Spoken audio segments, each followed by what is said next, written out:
Well, we have died in the previous episode, and I did not save frequently, so I think we'll be set back like 30 minutes. Luckily, knowing this game, we have spent most of the time listening to dialogue, so... The barbell waits patiently. Okay, we are here. Then...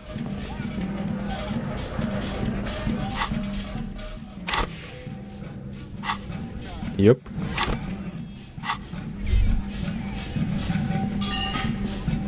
Alright, game. I know that we need a flashlight.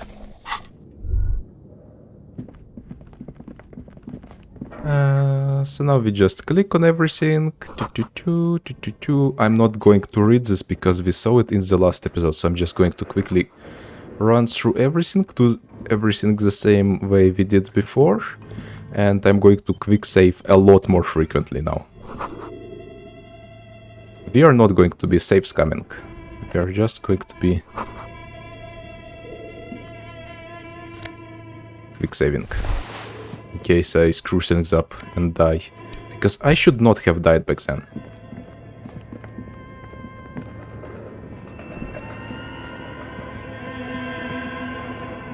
Tiles on the cube are still smoldering, casting the frame like Blah blah blah. draw. Insert, play, play. Good afternoon. The filament, yes. Is that open the good? No. Still, I'm afraid. now. That sound, don't worry. Fortress accident. Fortress. One fortress accident. Any other question? Yes. She repeats passwords. Program. There I will. As for me On an island, now. Please, thank you. tiles on the cube are still smoldering. Cast nothing happened. Magnesium-based life form. Magnesium based. Based on what? Based on magnesium.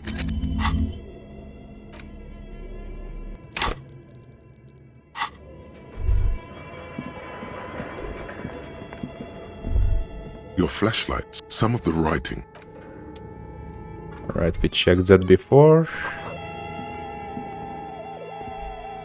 Right, now we go in the basement. We check the bear. We pull stuff out from it. See, the lieutenant, August, the lieutenant take. Of course. Let's take a look inside. The shelves are empty. You pocket the note, a friendly, the paper Good question. somewhere in the past. It's summer. 5-year-old Fifette lets go of her mother's hand. I know. What is even... The fridge buzzes. Did I check this? Yeah, I think I did.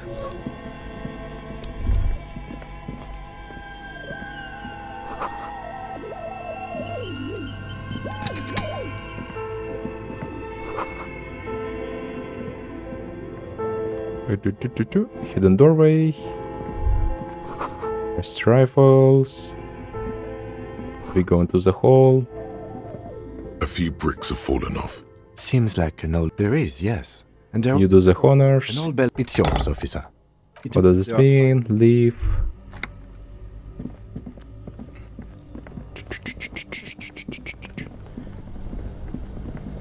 Bam. Bam. Take all. 2 cables are plugged into the breaker box and Unplug. some Unplug. Why did you do that? It's black. It's not like it's the red one.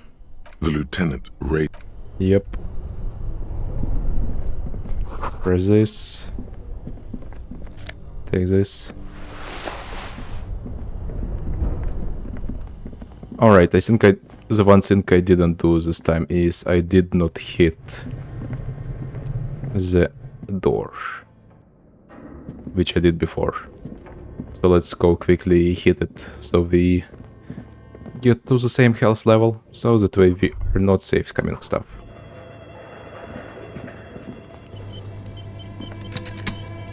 As before, those curtains. Can you please try to refrain from attacking Ren? Ghosts. Okay, there. And we'll heal. We'll stay at 2 health just in case weird stuff happens again. And I was thinking that I will be fine, but I actually die because I didn't heal quick enough. Let's see, interactables. I need to interact the note from the fridge. Does it say anything? Read the note, Find the filament memory with the offside. Looks like someone from that radio game company. That's implausible. It belongs inside a radio computer. Really? I'm placing my bets on a certain... I don't know. Didn't you see one? Yep. Alright. That's all. I think we just have to just take a look at this bridge, alright? This orange machine, turning the crank. This orange machine is dead still. It has a hand... This orange machine is dead still. It has a hand cranked up. Yeah. Okay. Now we can get to the new stuff. A thick layer of coal dust covers the furnace, coloring it. Looks like it.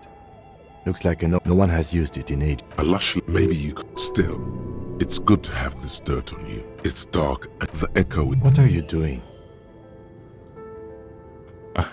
I hear the murderer of the hangman talking. I think that's the option we used previous time. Wait, really? Maybe it's coming from behind those safety curtains we saw upstairs. Those voices I heard. Maybe it's a malignant entity. Pleasant said it lives in the chimney. You're right. The rooms do look like they're connected. But malignant entities don't exist. At least not the supernatural kind. Then what was the chatter you heard? Pick it with your foot. A hollow ring echoes through the furnace. Your toe hurts. Wait, so what the hell happened? Didn't I heal my health? Why did it drop again?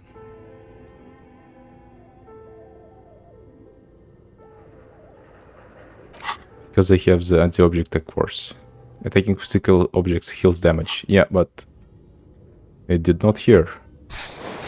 Weird. Yell hello into the furnace.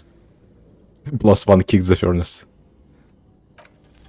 Something breaks loose in you. A mighty bellow echoes throughout the chimney's depths. The chatter of tiny voices above suddenly cease. Then, You hear a woman's voice answer. and it's a woman. Of course. The malicious entities are always women. I summon the ghost of this doomed commercial area. Now be gone, vile succubus. Hello? Did you say anything? I can't hear you. Please come upstairs. There's a safety curtain on the second floor. I'll open it. Bruh. You hear a low rumble upstairs. The sound of a curtain being pulled aside. After you, officer. Well, we are making progress. Though we make it very painfully by smashing ourselves against literally everything and losing so much health. Oh, there's stuff here. Alright, that's... We saw that postcard last time. Hello. This tray is full of dice, colorful polyhedral dice, hundreds of them. The candy dispenser has been repurposed to contain thousands of dice. Thousands? Holy hell. Hello. Hello. I'm Nia. A bird-like woman sits on a throne of tools, with emerald light shining through her hair. Novelty dice maker. Did you try knocking on my window? I must have missed you. I've been listening to my Milius. She taps on her headphones. So what kind of die are you looking for? Hold on, what do you mean by Milius? Yes, a Mili is like a call-in station. You need a two-way radio to access one. That's why I have these. She pats the headphones on the table. Mostly, they just teach you to swear in different languages. But some of the stations can be quite interesting. I was so absorbed, I must have missed you knocking. You must have me confused with someone else. I haven't knocked on your window. Then how did you get inside? By the south entrance? You know what? It doesn't even matter. What matters is that you're finally here. Let's talk dice. Did you have something specific in mind? She blinks. Why are you asking me about dice? I'm a novelty dice maker. Tell me the name of your role-playing system and I'll make the die you need. That's why you're here, yes? As she speaks, her bone-like fingers fiddle with a ring. Her bones light, but her hands strong.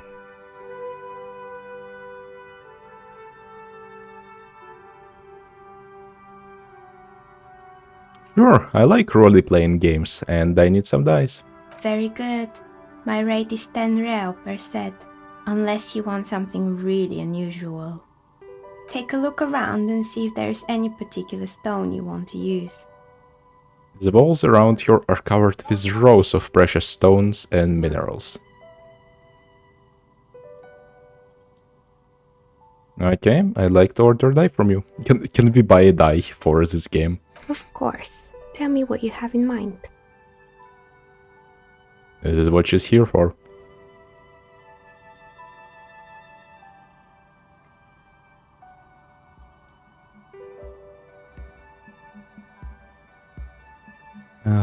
Oh man, so many questions. Tell me about your most extraordinary die. A star that fell from the firmament? Those cost more than 7 real. Are you sure? Yes, I'm a star myself, a superstar, and superstars don't care about money. Yes, you definitely have the proper attitude. How about a pair of 100-sided dice, made of ivory and inlaid with lodestone, a naturally occurring magnet, to complement your magnetic personality? 10 real, and I can get these ready in 8 hours. But do magnetic dice even roll properly? It's true, magnetic dice are definitely different. When rolled together, the magnetic fields of the pips interact with each other to push and pull on each other as they're rolled, just like all magnetic personalities do. I need to think about it first. Maybe you have some other ideas for dice? Do you have any cursed dice? What do you mean by cursed? Abracadabra, perished like this world. Alright, how about I surprise you? Come back in 8 hours with 7 real, and I'll give you your cursed die. Actually, I need to think about it first. Maybe you have some other ideas for dice? I'm looking for something to help with my work. I think I have just the right one for you. She opens the top drawer of her work desk and takes something out. 2 polyhedrons, red and blue, are cradled in her palm. I don't get it. You're a police officer, right? Here, catch. They're a gift from me. She tosses you the dice. They're a gift. Yep. 72%. Red check. Catch the dice. Mr. Smooth moves. You snatch the dice out of the air with one hand, just like you're in a movie. Wink at the dice maker. Oh, what are the odds? The red one is made of bloodstone with a lapis lazuli inlay, and the blue one is the inverse. I believe these dice are your lucky charm, officer. The dice maker winks back at you. She winked back at you. Can you believe it? You truly are Mr. Smooth Moves. You definitely need luck in Martinez. Was there anything else? She closed her desk drawer. I'd like to order a die. Of course. Tell me what you have in mind. I want to order the cursed dice because I have no idea what it is. What do you mean by cursed? Abracadabra. How about I surprise you? Come back in 8 hours. It's a deal. Great. See you in 8 hours then. Was there anything else?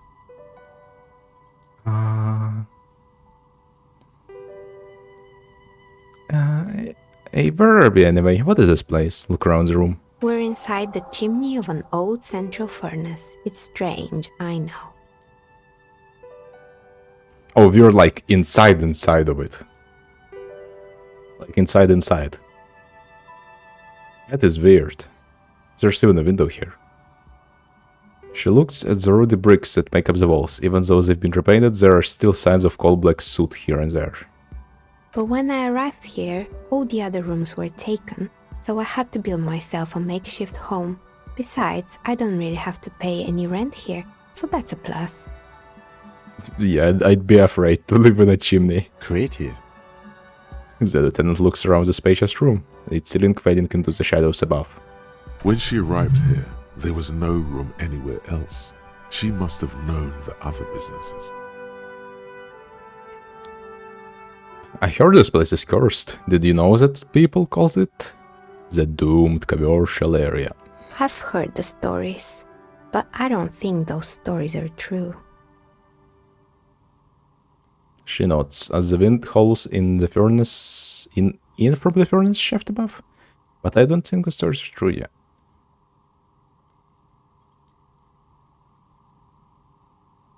Wait, how do you explain what happened to all those other companies then? It's just capitalism. We only hear about tales of success, so it's often surprising to realize how many ventures actually fail.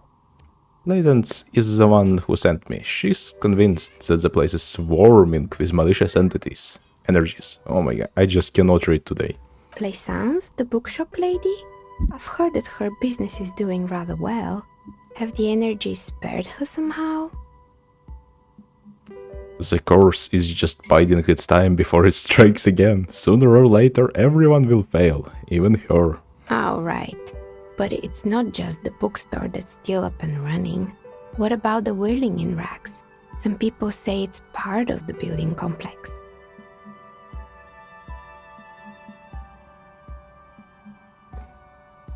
Hold on, Swirling is part of the doomed commercial area? You could say so. Both houses were built at the same time and under the East of the Commerce Central project. Yes, but it's a separate building. The malicious energies can't reach there. And then there is me. She sighs, looking at her massive work table. All kinds of tools lie there scattered, from knives to carving files to wire cutters. I've been here for 14 years, selling novelty dice to role-playing enthusiasts. Not exactly a million-real business idea, yet somehow I've survived despite the talk of malicious energies. Strange, isn't it? It's because she's in cahoots with the demons.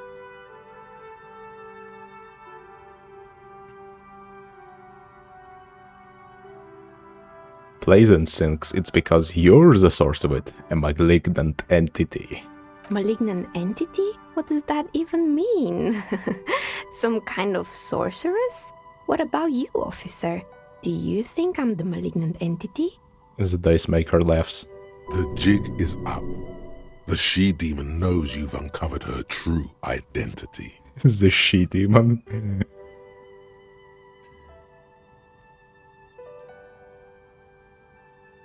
I think it still might be you that's causing this. Narrow your eyes. Very mysteriously. So I'm the grand dragon in the cave. Might I ask what supports this claim? She seems mildly entertained by this suggestion. I yelled to summon the succubus plaguing the Doom commercial area, and you were the one who answered. Oh my, I've revealed myself. She says in mock despair. You better call the exorcists. I don't have to call anyone. I am a ghost whisperer myself. Of course. How convenient. She pinches the root of her nose. Well, if you ever find a way to explain all those inconsistencies in the curse, then let me know. She turns back to her work. Plaisance needs to hear about this. Perhaps if you combine your psychic energies, you will make sense of the situation.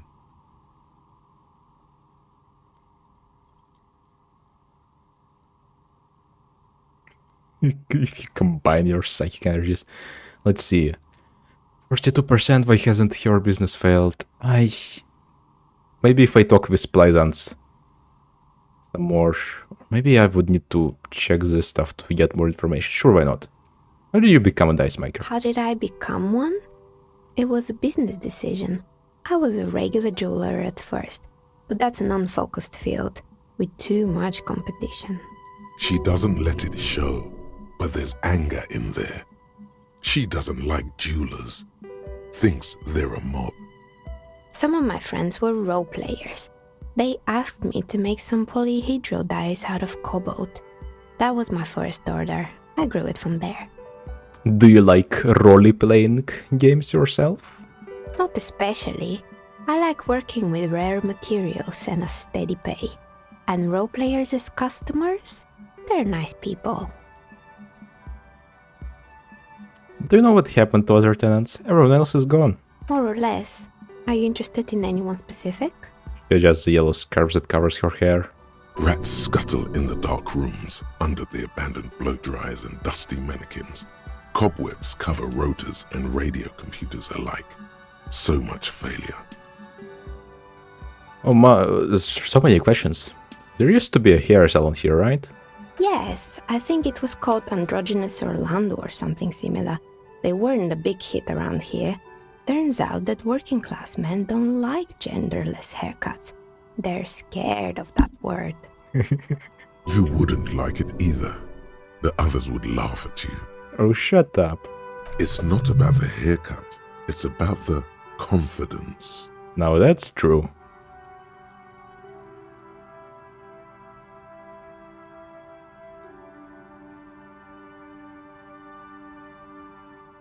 Let's see. What's wrong with a bit of experimenting? The customer should have been more open-minded. I would never let anyone androgynous touch my hair. Not even my life depended on it. I guess I'm a simple man. I don't really have any opinions on hairstyle. What is the funniest option? I don't know. All of them are pretty funny, but... okay, this one is the funniest. I would never let anyone androgynous touch my hair. You're right. It looks like you haven't let anyone near your hair in a long time. She tilts her head, looking at her shaggy mane. What happened to the gym? It wasn't merely a gym, it was Artemitep's boxing club. A community project created to steer at-risk youth away from drugs and crime. Maybe that's what Kuno needs, a community-centric boxing club. Kuno? Who's Kuno?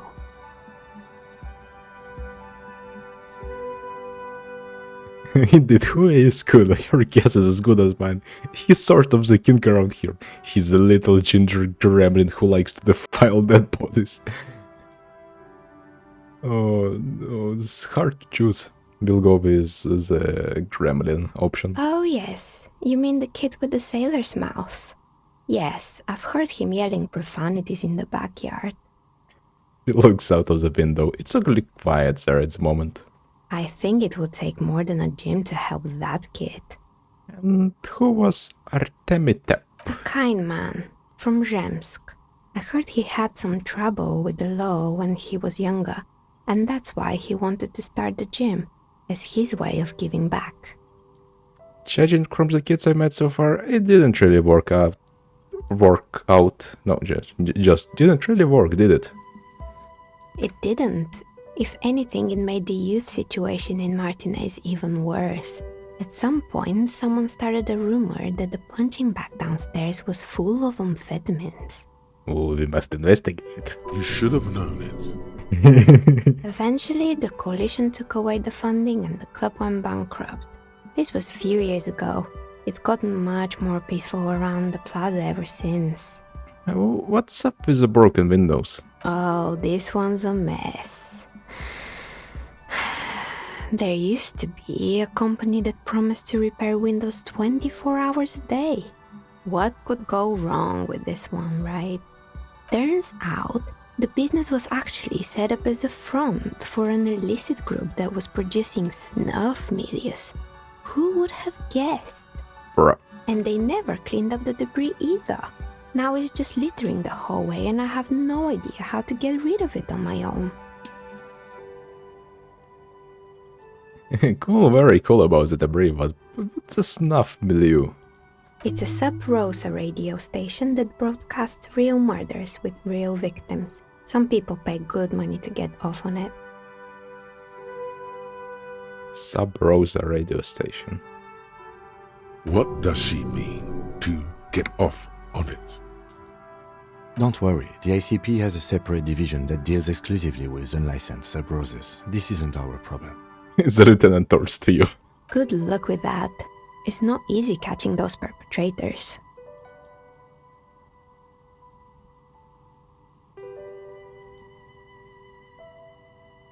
Did someone here make stuffed animals? I saw mounts flying around.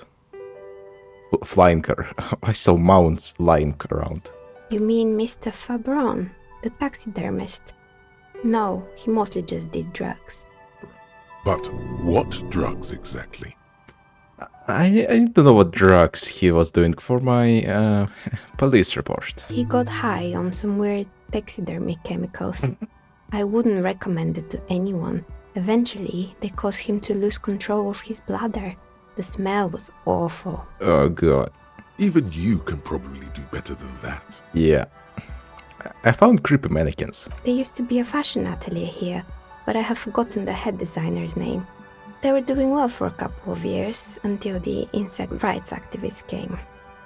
I didn't know insects had any rights. Or activists. Yeah, the atelier didn't know it either. They produced a certain collection that used chitin among the materials. Apparently chitin is made in the Occident, where it's extracted from beetle wings. And you know how all kinds of political movements are big in the Occident.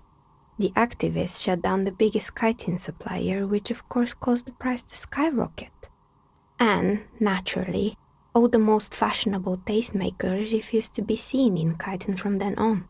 The atelier went bankrupt before they could finish the collection.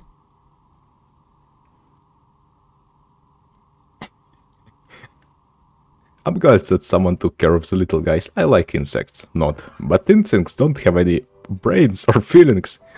They got what they deserved. Making clothes out of beetle wings is a terrible idea. At least it had some spark to it. Most young designers just combine lace with leather and call it original. She shifts and her simple workwear short. Now don't ask where the leather comes from. As she shifts around, you notice several dead flies on the windowsill in front of her. Legs up. They're not moving. Can make some clothes out of those dead flies. Anything else? And what's with the rotor blades and skis?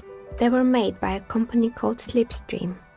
After they pivoted from making rotor blades to skis, their chief executive took off on a vacation with all their money. She rests her chin on her hand with an impish smile. Honestly, I think it's quite funny. I think he's still sending out holiday transmissions from Tulula or Tiumotiri or Hashtkor or wherever he is. Interesting. What does this transmission say? The usual, I imagine. That he's been thinking up all kinds of new business plans and can't wait to get started on them just as soon as he returns. Her smile widens before she sees the lieutenant's face behind you. Men like that are a curse. The lieutenant is stern. Sure, but Slipstream is history now. All their remaining assets got seized by the bailiffs in 47. I have no idea why those skis and blades are still lying around in the house. Not much use now, I guess. Maybe you could make a sword out of one. No, wait, forget it. It would take too long. Bro. I found a strange machine. Fortress Accident, the radio game studio. She closed her eyes as some remnant of a memory lights up her face. They were an interesting bunch. We talked about role-playing systems every now and then. Once, I even saw two of them get into fisticuffs over Wirral. They certainly took their work very seriously, even if they seemed to be chronically liberal with their schedules. What do you mean, liberal? What happened? The usual. They ran out of money and couldn't get the project done on time. What went wrong? Well, I did hear them talking at times. She looks at the hallway as if she can still hear them chit-chat behind her curtains on a cigarette break. They seemed to believe they were historical individuals on some grand quest. From what I've seen so far, the project did look quite impressive. Yes, but when the money started to run out, they just began to complain a lot about capitalism. You know, how the markets are rigged to keep out new businesses and so on. In the end, they just didn't get it done. They didn't have enough willpower to produce something truly historic and to show up to work on time. Showing up to work on time is hard. No, scratch that. Showing up to work at all is difficult, especially if you've been drinking. Well, showing up to work on time is incredibly hard. And so is producing something extraordinary. Your eyes wander to the shelves full of dye prototypes and discarded models. Anything else? There was a terrifying taxidermied bear in the cellar. Oh, it was a taxidermy, not a statue. Ew. Stinky. Oh boy, the fabled Revo Show ICT. You're in for a treat here. Like a freaking mechanical fridge inside a taxidermied bear. Like, holy hell, that's disgusting. She smiles and leans closer, hands on her knees, like a stand-up comedian ready to tell a story. The place was owned by two guys who had some rather innovative ideas about marketing. The bear was one of them. Now ask me about their other ideas. I don't care about their other ideas, I just want to hear about the bear. Did the bear work? Of course not. The bear was terrifying. No one wants ice cream guarded by a hostile apex predator. To make matters worse, the fridge didn't work too well either, and half the ice cream came out malformed and partially melted. Ew. Eventually, Ravishell ICT lost the price war to its rival, Glace 5000. Glace 5000 sold caramel sundaes for only 5 cents a piece, out of regular fridges. 5 cents? That is so cheap. Like, you can get 2 caramel sundaes from one bottle you find on the ground. Not solemnly, it's the market doing its job. I killed the bear. You unplugged it. You did what? She rolls her swivel chair and inch closer to you, unsure whether she heard you right.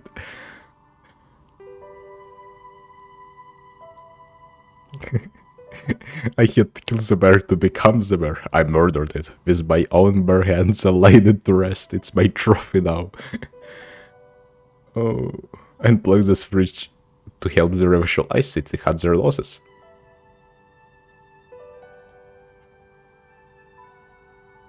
I had to kill the bear to become the bear. I can see.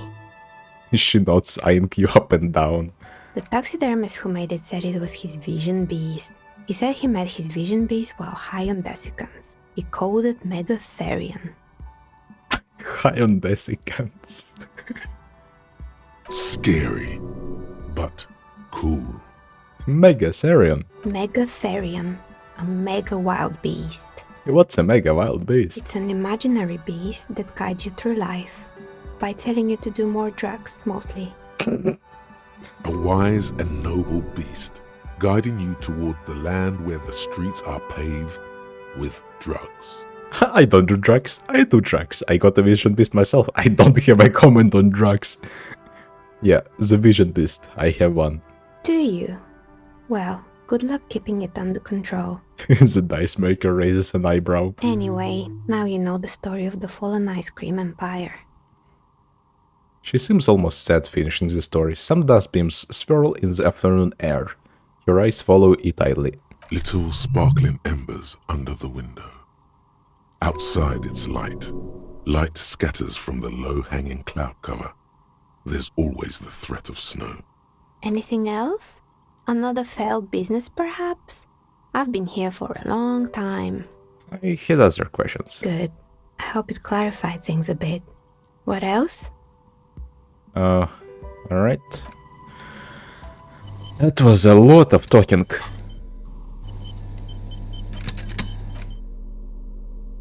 Icosahedral dice-set sirens. These 20-sided dice have the colors of a police alarm. Bloodstone for red and lapis lazuli for blue. If you roll them and squint your eyes, it looks like you're arriving at this inn and it's raining. Note, Look at the map tab in journal to see which white checks have opened.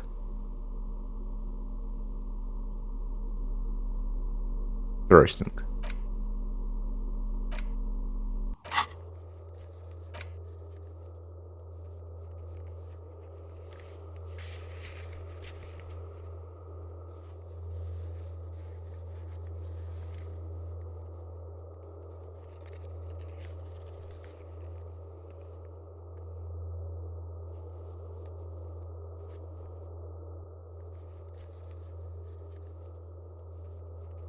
Sauce and white are available to try now.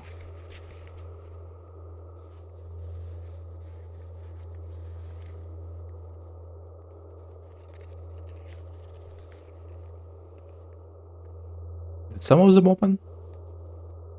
They might have.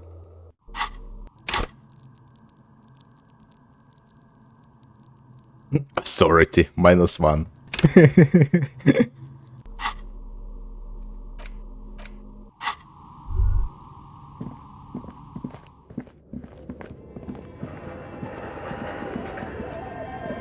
Let me retrieve the brick so no one steals it. The cube the filament slides out.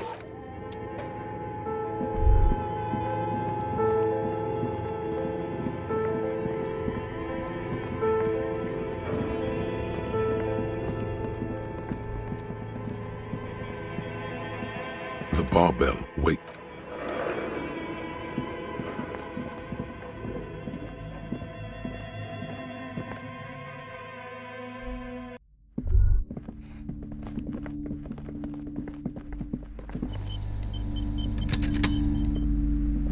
What have you found? And also, do buy the books. There may be teachings in them. She seems anxious. I talked to the entity you told me about. Her name is Nea. And she how do you pronounce it? Neha? Nea? And she's a novelty dice maker. A novelty dice maker? Well, spit it out. Why does she need the dice? For some kind of sorcery? Sometimes they use the ankle bones of sheep. Her eyes widen. No, ma'am, I have felt your aura.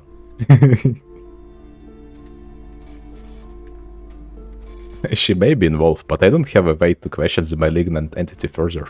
I don't understand. If you're not sure it's her, then where is the source of the doom? How did she explain the curse? She looks perplexed. She's squeezing on the pendant too tight.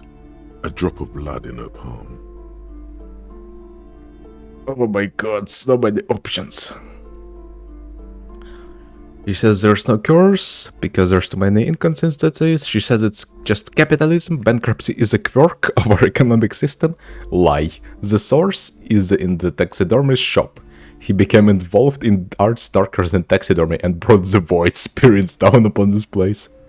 Honestly, I don't have an answer yet. There still leads to be followed, like the strange radio computer thing. There's another entity, more malignant, pulling the strings in Martinez. Perhaps in my travels I will cross paths with it. We have to do the taxidermist. Lie. Oh, how horrid! I knew something wasn't right about that place. Tell me, did you find a way to break the curse? I'm afraid that I can only identify the source, but you have to call some other experts to lift the curse. Oh, I see. I guess it's time to visit Boogie Street again. She looks at your pendants and back to you. I'm sure that I'll find someone who can help me get rid of the doom that still remains in this house. Things are improving. I can feel it. She nods. Thank you, officer. Truly, you've brought a better psycho-emanation to this humble bookstore, and that's no small achievement. 70 experience points. Oh, whoa. All right then. All's well that ends well. Should we return to our ordinary lives? The shop around you feels ancient suddenly, damp and saturated by the coastal air. The books are rotting. A great cold lives here, and there too. 1,200 meters away, on the urban coast, the dark shape of a church is reflected on the water, calling. Farewell for now, book peddler.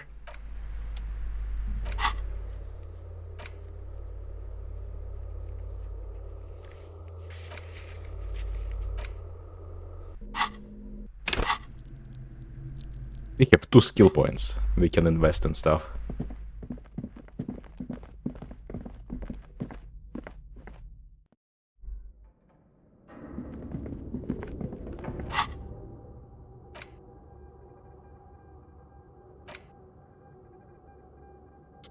Let's see, what should we spend them on?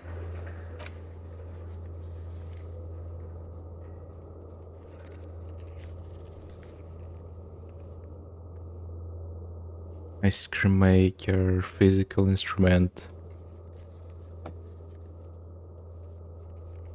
There's not really much point in putting points into the blue and purple ones, because we won't be able to do them anyway. What we have to use it for is for yellow and red stuff, to try them again. Yeah, so we might as well just try the blue thingy with the dice maker right now. Even if we fail, it still will probably give us something funny. Oh, it's you again. Are you looking for a die? Let's save just in case. Oh, it's you again. Are you looking for a die?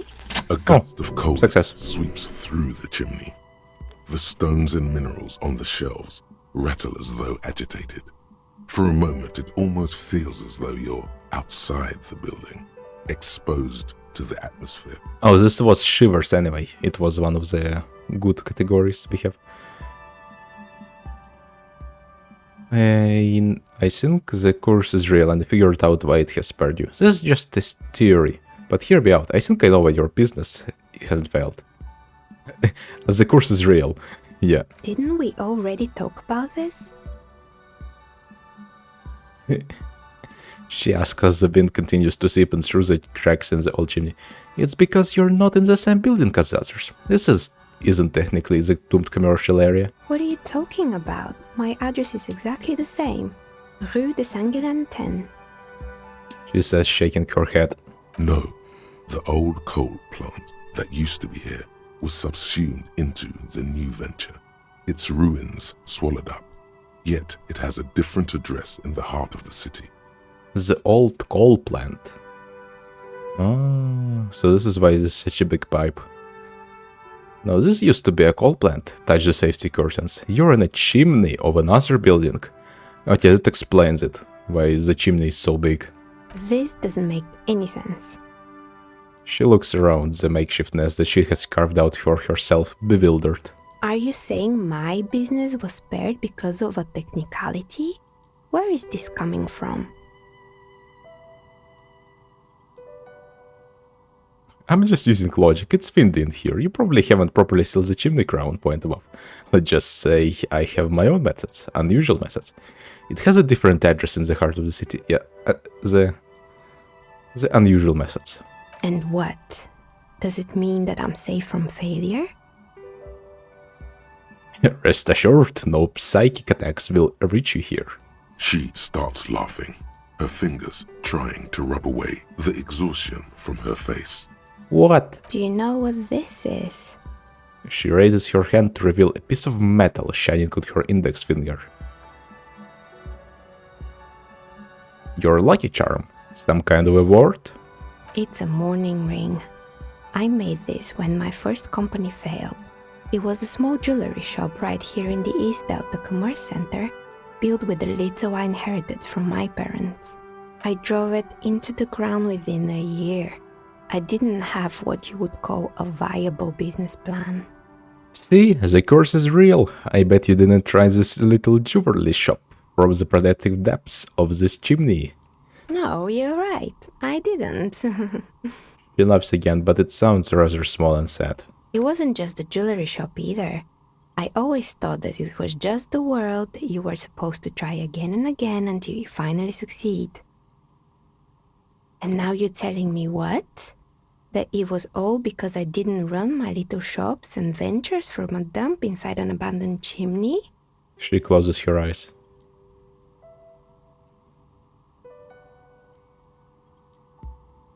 Yes, coincidence is all that safeguards us. Yeah. Or maybe it's the entire world that's cursed. It's such a precarious place. Nothing ever works out the way you want it. That's why people like role-playing games. You can be whoever you want to be, you can try again. Still, there is something inherently violent even about dice rolls. We are getting too meta here. It's like every time you cast a die, something disappears. Some alternative ending or an entirely different world. She picks up a pair of dice from the table and examines them under the light. But anyway, thanks for sharing your theories, officer. She gives you a tired smile. More questions? What's building? There's no other questions. I hope it clarified things a bit. What else? Leave. Okay, I think we'll have to unlock the slots to get more thoughts.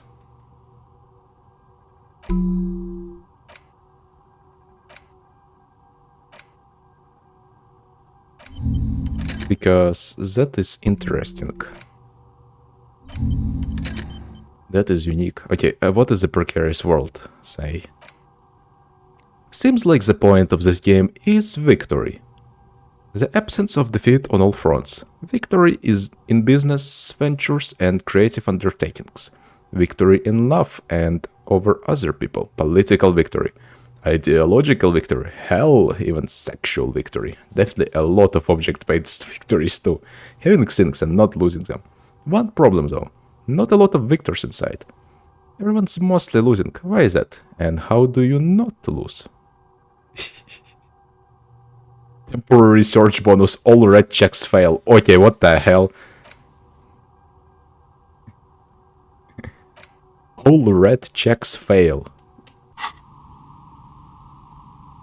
Okay, that is a big problem.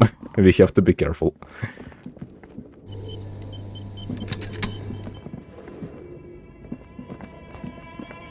Well, might as well walk around and explore a bit more. All red checks fail.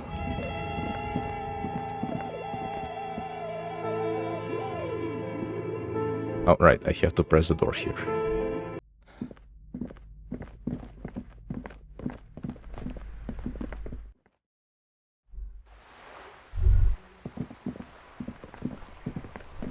Alright, I want to go talk to the Major Head again. Let's try to subscribe to his ideology and see what happens. Goods from the lorry haphazardly litter the surroundings.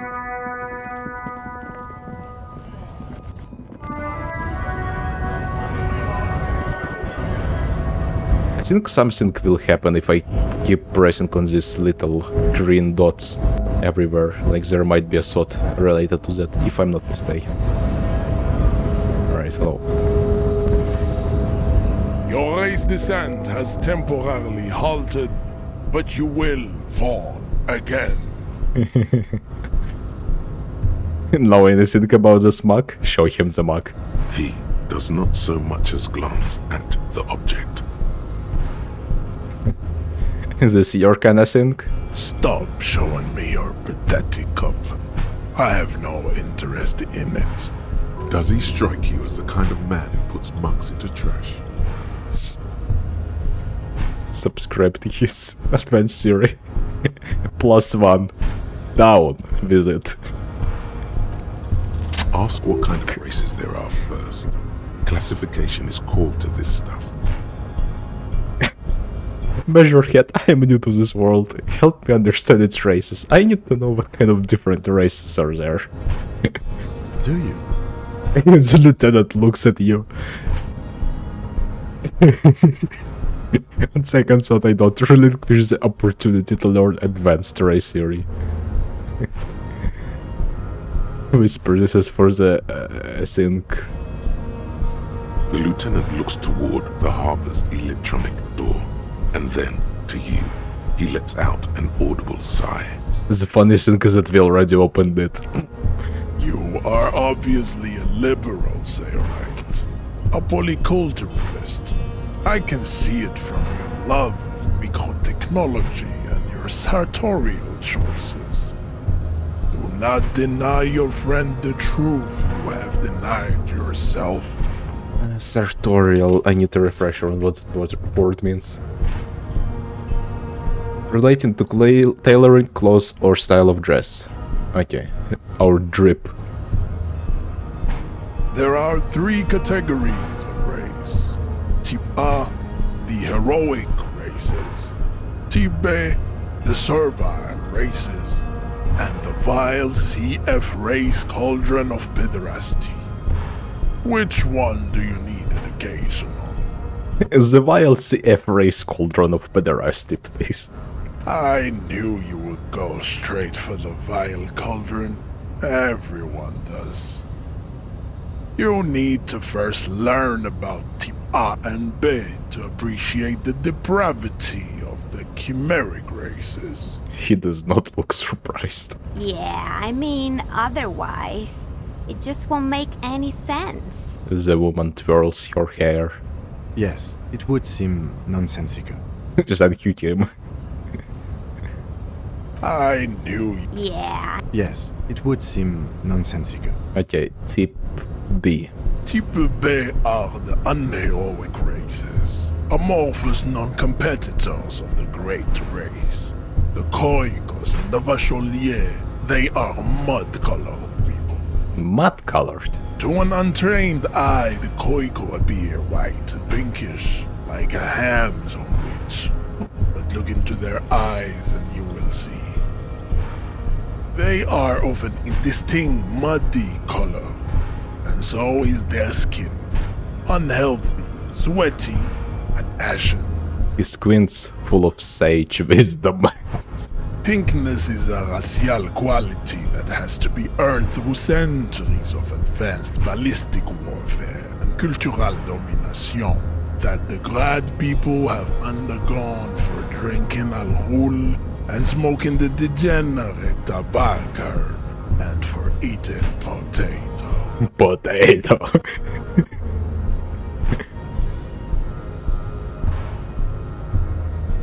The Koiko, the countless micronationalities of Grad, are all inexplicably obsessed with potat. The only thing they like more is dividing into microscopic ethnostates, like political amoeba. My god, the writing is just so good. The Vacholians, halfway between Type A and the racial cauldron. Too mixed to know right from wrong.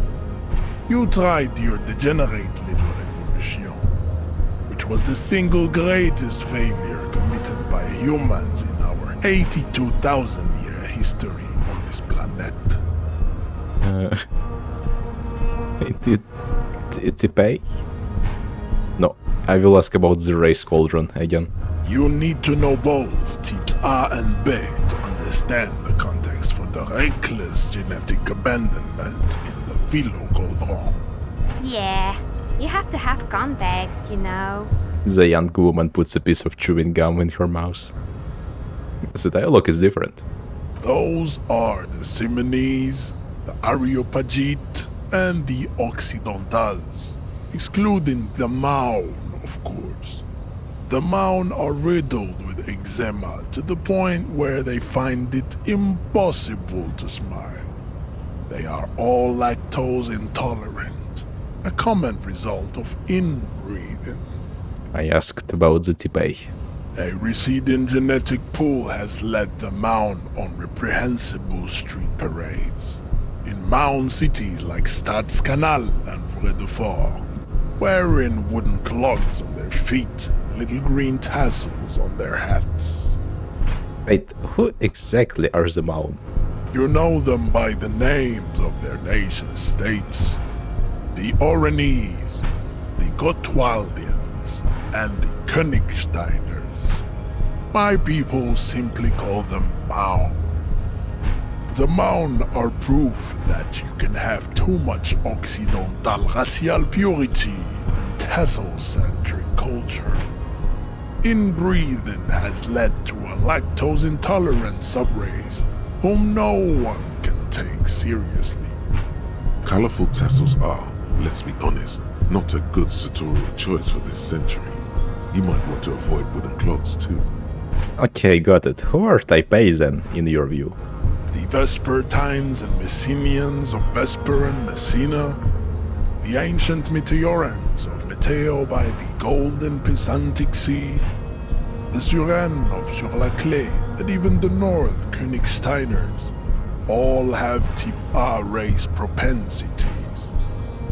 The other large mondial civilization, the Mesk, are too yellow and oleaginous to count as a heroic race.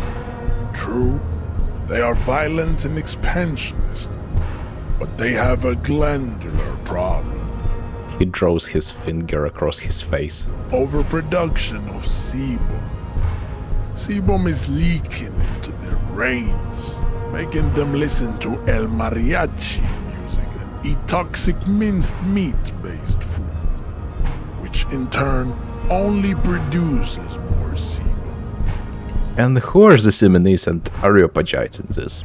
As proven by the Maun and the Mesk, Occidental type A is in retrograde.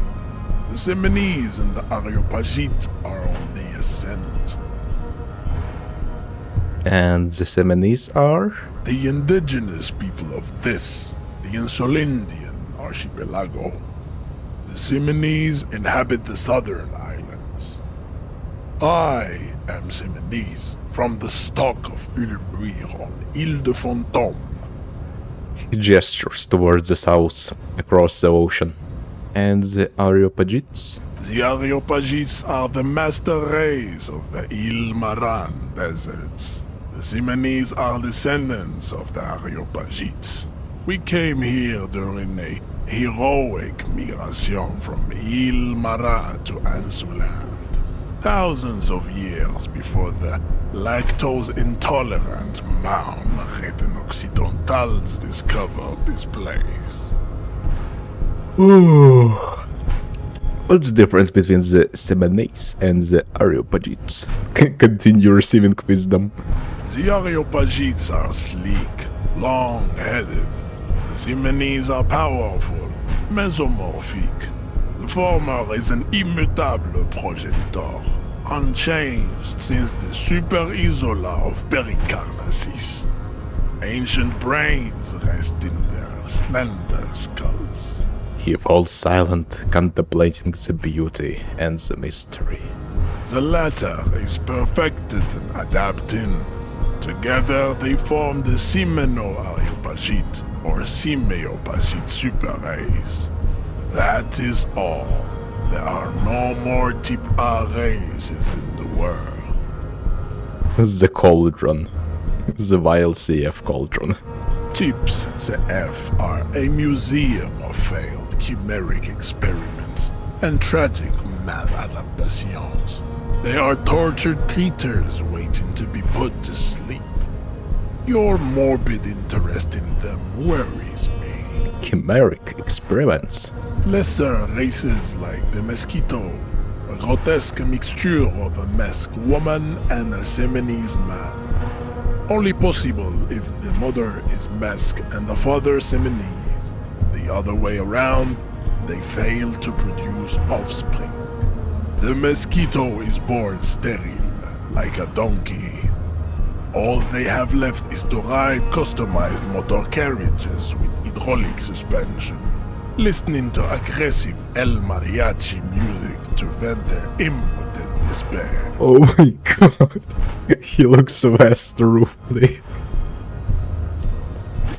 Any more? Then there is the Simino Koiki Chimera. Are you sure you wish to know of the Simino Koiki Chimera? It is not an aesthetic site. He pauses dramatically. Yes, better not to. This Koiki Chimera seems like more than I could handle right now. Yeah, sure, I will know about it. The Koiko, as you know, are very servile, especially when they meet the rich man. Racial scientists have toyed with the idea of crossing the Simonese with the Koiko to produce a super worker of Simonese strength and great servility. This will never happen. The Simonese and the Koiko may have similar interbreeding problems as the Mosquito. We will never know precisely. No Simonese man could maintain an erection in the suffocating potato stench of a Koiko woman, or Koika. Oh. Your eyes bounce to the young woman at his side, twirling her hair. It is light brownish and eyes are a random color. Potato colored hair, random colored eyes, not the word measure gets a woman. Yeah, I'm not gonna bring this up. Okay, I need to see what happens. The heart that pumps the hemoglobin is mysterious, and so is its dark will. Enough of these personal matters. Have you been educated to all the rasotype now? He answers enigmatically. Now that we've been through all the types, do I understand advanced race theory? You understand nothing. To solve the great race enigma, you have to first ask yourself, what is the race enigma?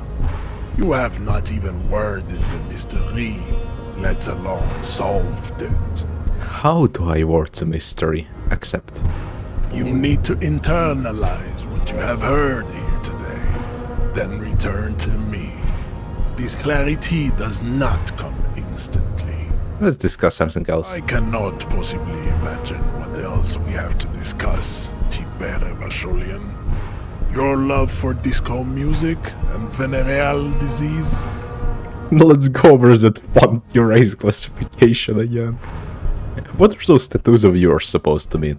Racists are generally not very good examples of their race. He gestures towards the lorryman down the street. Welcome to Revachol. You hear him yell at a redhead woman visiting the fritter nearby. My God. I am not like them. I am craniometric perfection. I have taken the trouble to permanently draw a phrenologic grid on my skull and features. This should dispel any doubt. True, that is a noble cranium, but you got a hard noggin yourself. You sure I'm not chronometrically superior to you? You exhibit forward projection of the jaw, indicative of schizophrenia and sexual inaccountability. From a purely aesthetic standpoint, the dimple in your jaw makes you look like a baby. This is not craniometry, just an observation. What else? It is impossible to see any more of your bone structure. It is covered in the ravages of Al-Ghul. From what remain of your features, I can see fleshy lips, baldness of the head, and long arms relative to lower limbs.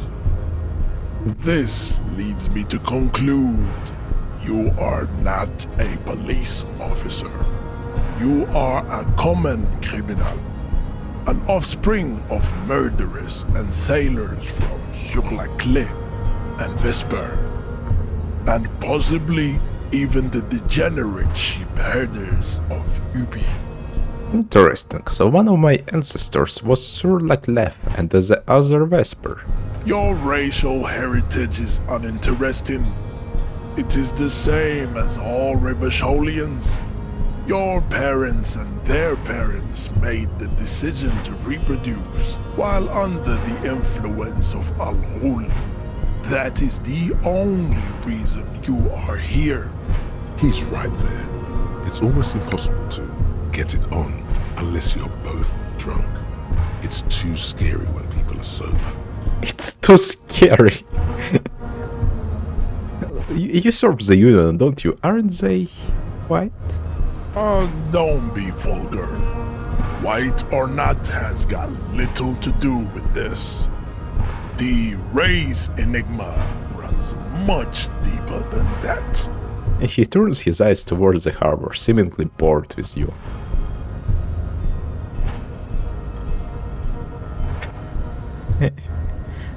Yeah, but you still serve them. How does it factor into your life? Mr. Clare is a man of vision and means. He has the will to confront polycultural capital. Something your race, naivistic communists, never did. Also, to serve is noble. It takes discipline. Your petulant individualism has only contributed to your race failure. It is lax and moronic. My gem is a mysterious forcing. Jam. Individualism. You have gotten these ideas from degenerate youth culture, have you not? You have picked them up from rock and roll songs? I have gotten it from disco, actually. Offshoots of the Seminoles people invented disco while having sex under the influence of cocaine. It is a shame upon my race. But what is done is done. Womp. I am not surprised you enjoy it so much. This has happened to many of the side products of the inevitable cultural victory of the Seminoles race.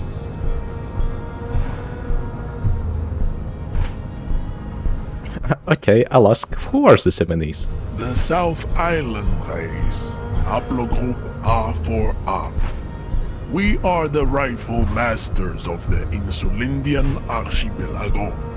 We descend from the Areopagites of ancient Pericarnassus and arrived here 4,000 years ago. Millennia before you. We are the future. That is all you need to know. So you were born and raised on the islands before you moved to Revachol. I am a descendant.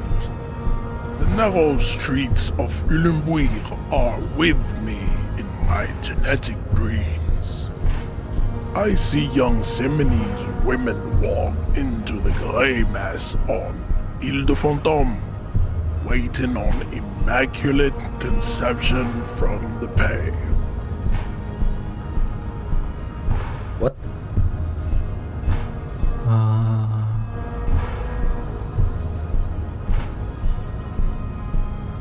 So you did come from the islands?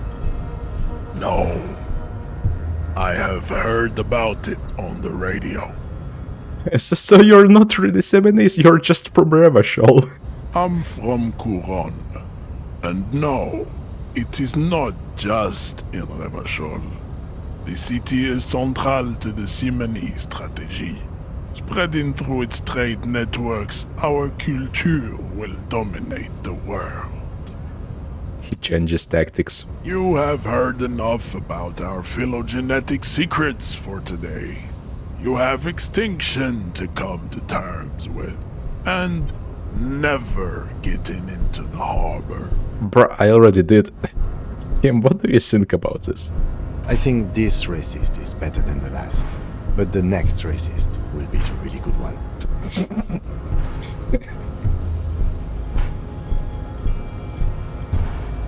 How do you know there will be a next racist? I like the previous racist better, actually. He seems surprised at your choice of racist, but said slowly not. That is understandable. The previous racist was probably an Occidental, and did not prove a real adversary. These cops are just jealous, Jean-Luc. Let's go over the funky race classification again. There is nothing funky about them. There are 3 categories of race. Type A, Type B, and the vile CF race called of pederasty. Which one do you need? Let's discuss something I else. cannot possibly imagine what else we have to... Yep, already heard it. What is the race enigma?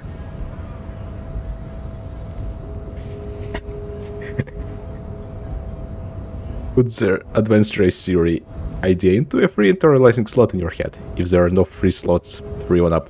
Then pass some time and when it's internalized, return to measure head. This is how thinking is done.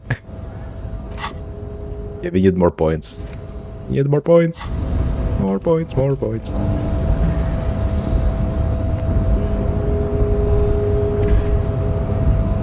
la la la la la.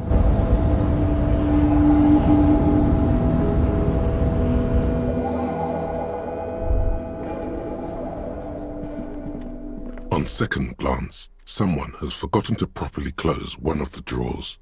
It's unfortunate for the Union to just leave their paperwork lying around like this. Open the drawer. The drawer opens smoothly. Inside is a well-organized selection of brown folders. Browse through the folders. Hundreds of documents containing logistical data. Two kinds of transactions stand out. Materials coming into Revachol from the outside world, from Muindi, Grad, and even Ilmara. And the same materials being handed over to companies inside Revachol, Kuron, Coal City, La Delta, and Jamrock are listed among the many districts where the imports are being sold.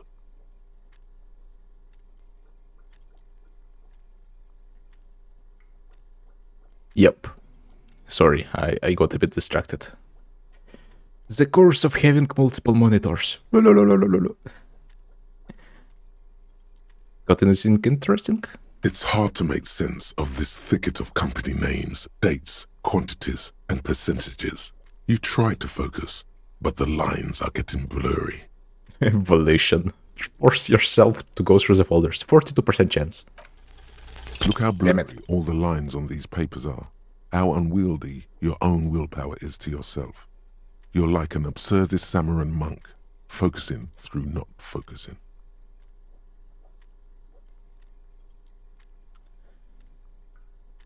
Could I actually focus through not focusing? You're a police officer, not a spiritual healer. You can focus the normal way by turning your attention to something and not letting go. If I let my eyes go completely out of focus, all shapes start melting into each other. Is that what you're doing with those folders over there? Yes. Right. This is probably not relevant to our case. After all, we're not investigating an accounting mystery. Oh, I can try again. +1 volition through focusing. 58%. Whatever's hidden Yippee. is hidden well. Concentration isn't enough. Only a trained accountant with a background in logistics would be able to really make sense of it. However, there is a little handwritten note stuck on the side of the drawer. Look at the note. It appears to be a to-do list written in large, uneven capital letters.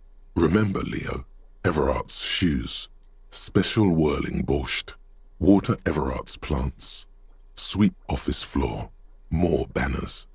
All items on the list have been crossed out and the note itself is crumpled. Turn to the lieutenant. Look, Kim, a to-do note with a list of words for Everard. One of his aides must have left it. Nothing incriminating here. What is so special about this borscht? Code for drugs? Booze? Blood?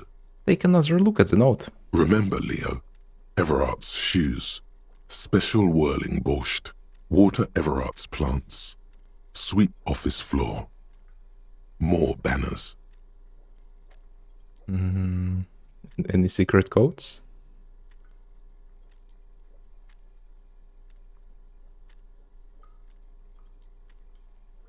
All items on the list have been crossed out and the note itself is crumpled.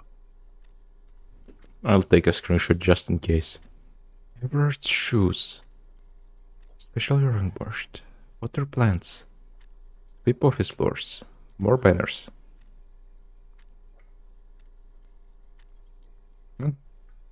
The drawer slides shut smoothly.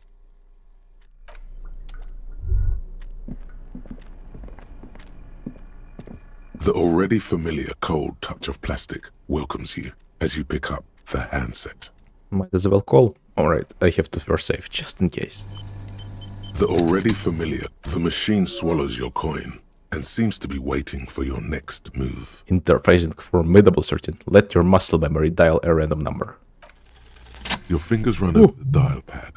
005. That's the dialing code for Revachol. 4952. And a moment of hesitation before entering the final numbers. 993. Calling. Calling. Still calling. Then, Video Revachol, 24-hour video rental. We rent 8 and 10mm film for home use. This is Lummy. How may I help you? the voice of a youngster on the other end sounds as enthusiastic as that of a man walking towards the gallows. What is this place? Video Revachol is a 24-hour video rental. We rent 8 and 10mm film for home use. This is Lummy. No, I meant what is this place to me? Sir, I don't know. It's a video rental. Maybe you rent videos here. Do you know me? No. Why did I call you? Maybe you called to extend your rental period?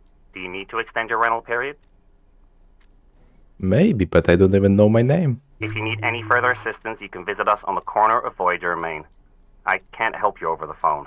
Are we done? He sounds annoyed now. On the corner of Voyager and Main, a large neon sign hangs on the side of a building. Video Revachol, 24 hours. It's raining and there is almost no traffic on the street. A woman's footprints in the mud lead away from the front door.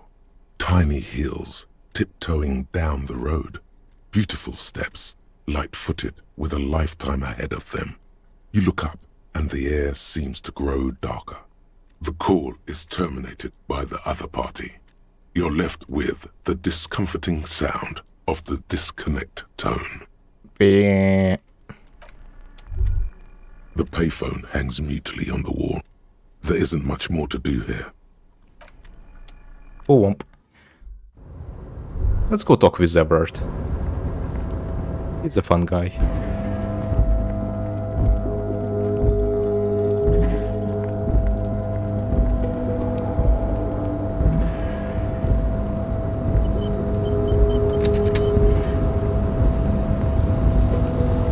Alright, we can try this door again. You're back before the cargo container. Its drawer has not lessened since you were last here. If anything, it seems to have grown slightly. +1. Icosahedral dice set. Sirens. And, as it's always been, it's impossible to open a container with rhetoric. Maybe you're losing your mind. Nothing to do here for now. Leave. 3%. Of course it would fail.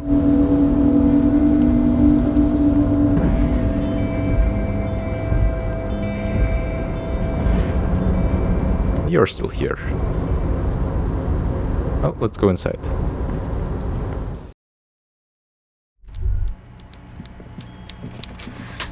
Mr. Everard.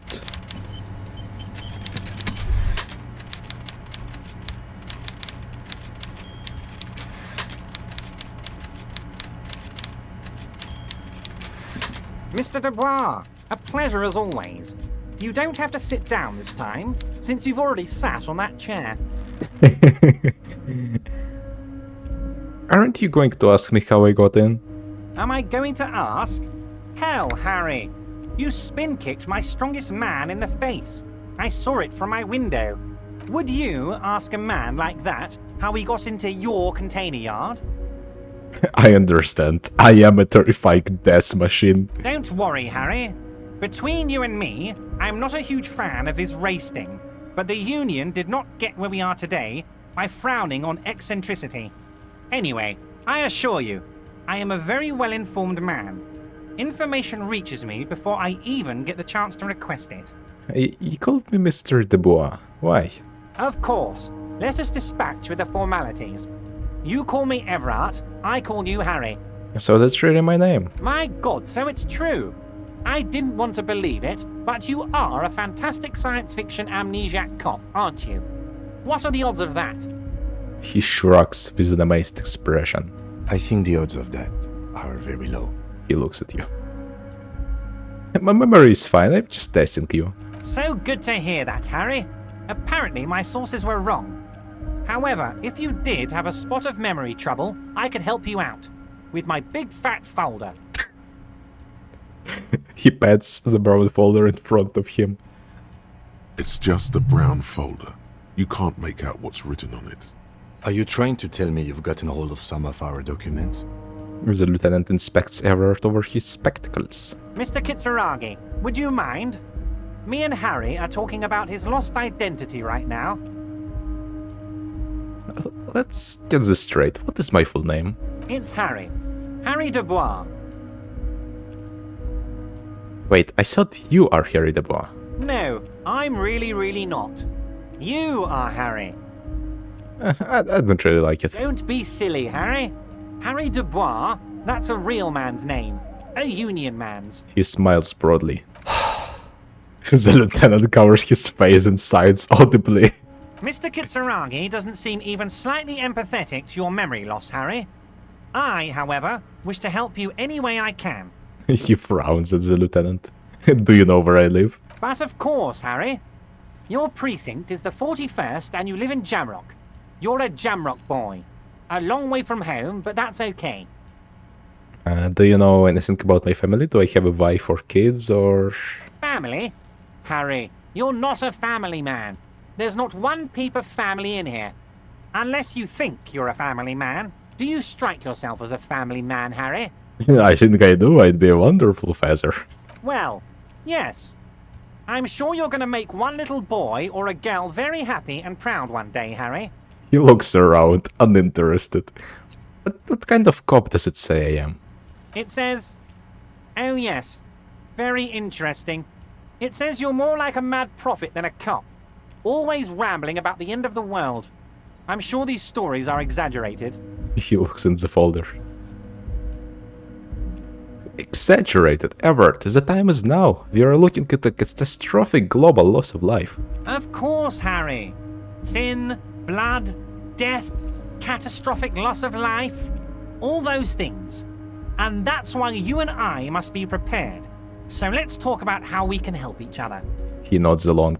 He's probably just making a guess based on your recent activity in Martinez. Where did you get that folder? Ah, this? My friends in your organization gave it to me, Harry. He closes the folder. I find that very suspicious. May I have a look? I'm afraid this is meant for Union eyes only, Mr. Kitsuragi. I'm sure you understand. Please continue, Harry. Have another look at that folder. Worth 2%, Kim suspects something, +1, red shipping folders before. Everard's large hands Baylor. are in the folder, but the look on his face says, I know everything about you, Harry. I got nothing to hide. Oh, Harry. Oh, wow. This is really something. He peeks into the folder, as if it's hard to turn away from the mysteries inside. I'm sure it's not that bad. At worst, he has an old RCM folder, and I very much doubt even that. The lieutenant whispers. So how about it, Harry? You need assistance, I presume? Oh, was it a red check? Of course, Harry, of course. Let's not linger on personal details and amnesia. You wanted something from me. That might have been a red check, because I don't see it again. Let's hear it, Harry. Oops. Of course, Harry, of course. Let's not linger on personal details and amnesia. You wanted something from me. Let's talk about my lost gun. Yes, your lost gun. My best men are on it. They're turning every stone, searching every playground, asking kids, grandmas, everyone. His face turns serious. Your gun will be found, Harry. Let me assure you of that. It's just a matter of time and effort. He winks at you. The only way to find it seems to be working with him. He might even be holding your gun hostage.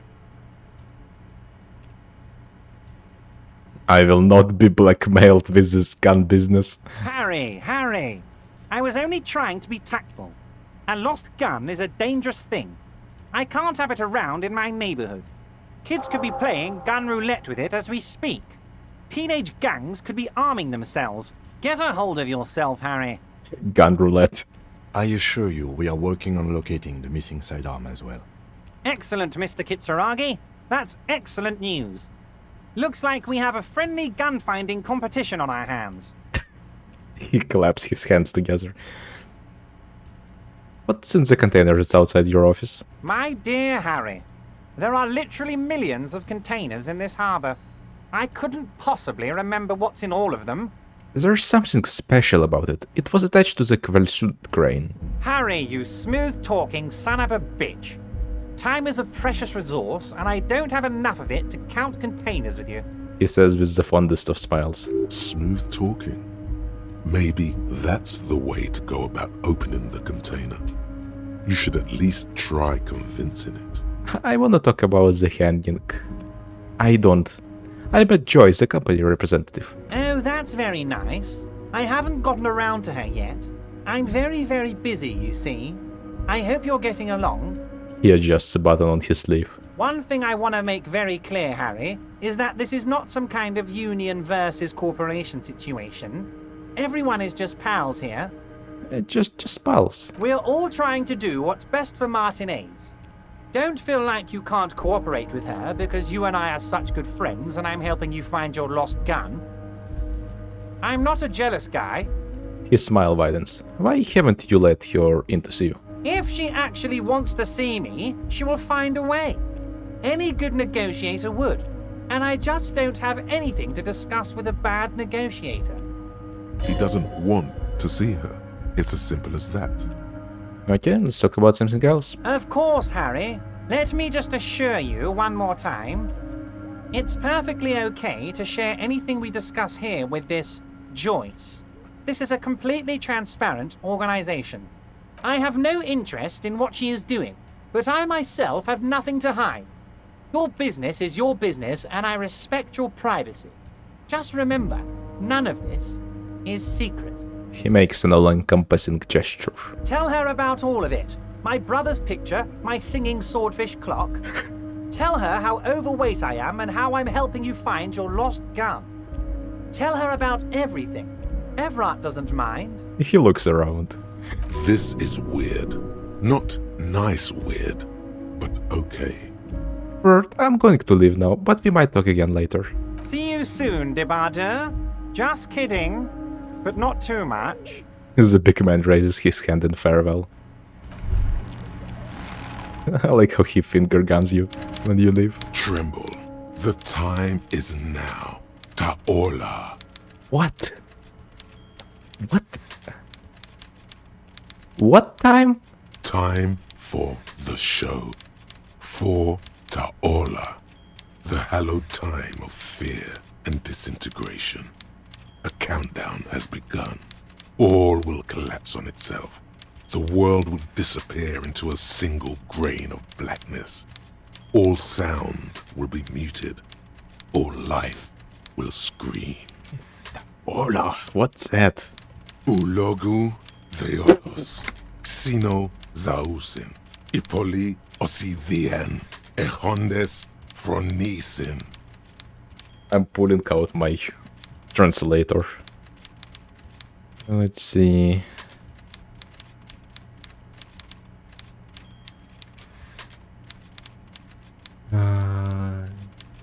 What? Because of the soreness of the word, men live as if they had their own wisdom. Taola is everything, it says. I see, if it captured it properly, I'm using the translate camera thingy, Google Lens, whatever it's called. Wait, when does this countdown begin? Monday morning, the moment you arrived in this reality, are the first crack in the sheer face of God. From you it will spread. This is because of the insane world, and I've been saying, isn't it? Proceed. Yes, you spoke the words of the Palindropos and the houses of Pericarnassus. Items, people, even words will tumble. All will lose its meaning in the coming years. That is why you marked yourself. Palindropos.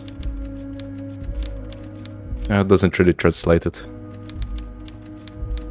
And am I sure it's not just a joke or some kind of coping mechanism?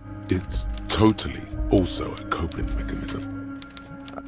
I do think the world might end soon. Opt in. The face of the woman fractures.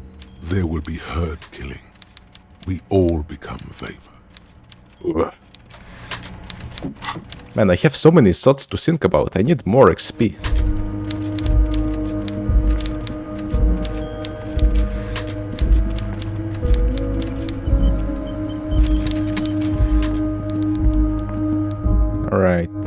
You are Leo, right? You got anything interesting?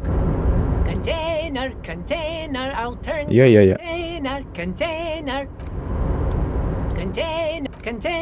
Container. Used to be Walpine. Hi. Everard. He looks after everyone. Huh? Well, hey there. How can I help you, mister? He smiles. I see you are not a union man, mister. Did you get lost? You're not one of them scabs, are you?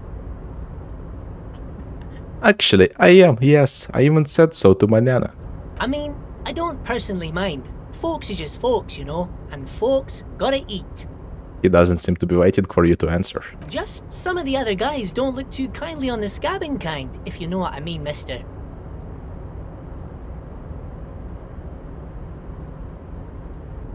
What are you doing with the containers? Oh, I'm just making some covers for them containers here. Yes, I am. So it's easier for the crane operators to spot them.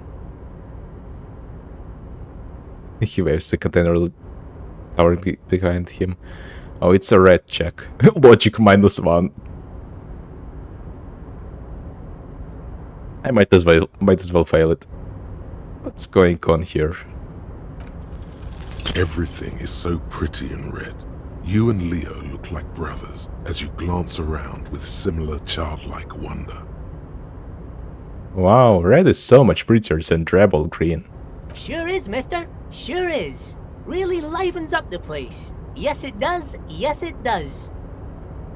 Leo looks around merrily. I had to break this bonding moment, but the red containers mean they are replacing the company livery with the union livery, which means this strike isn't gonna stop anytime soon. Oh.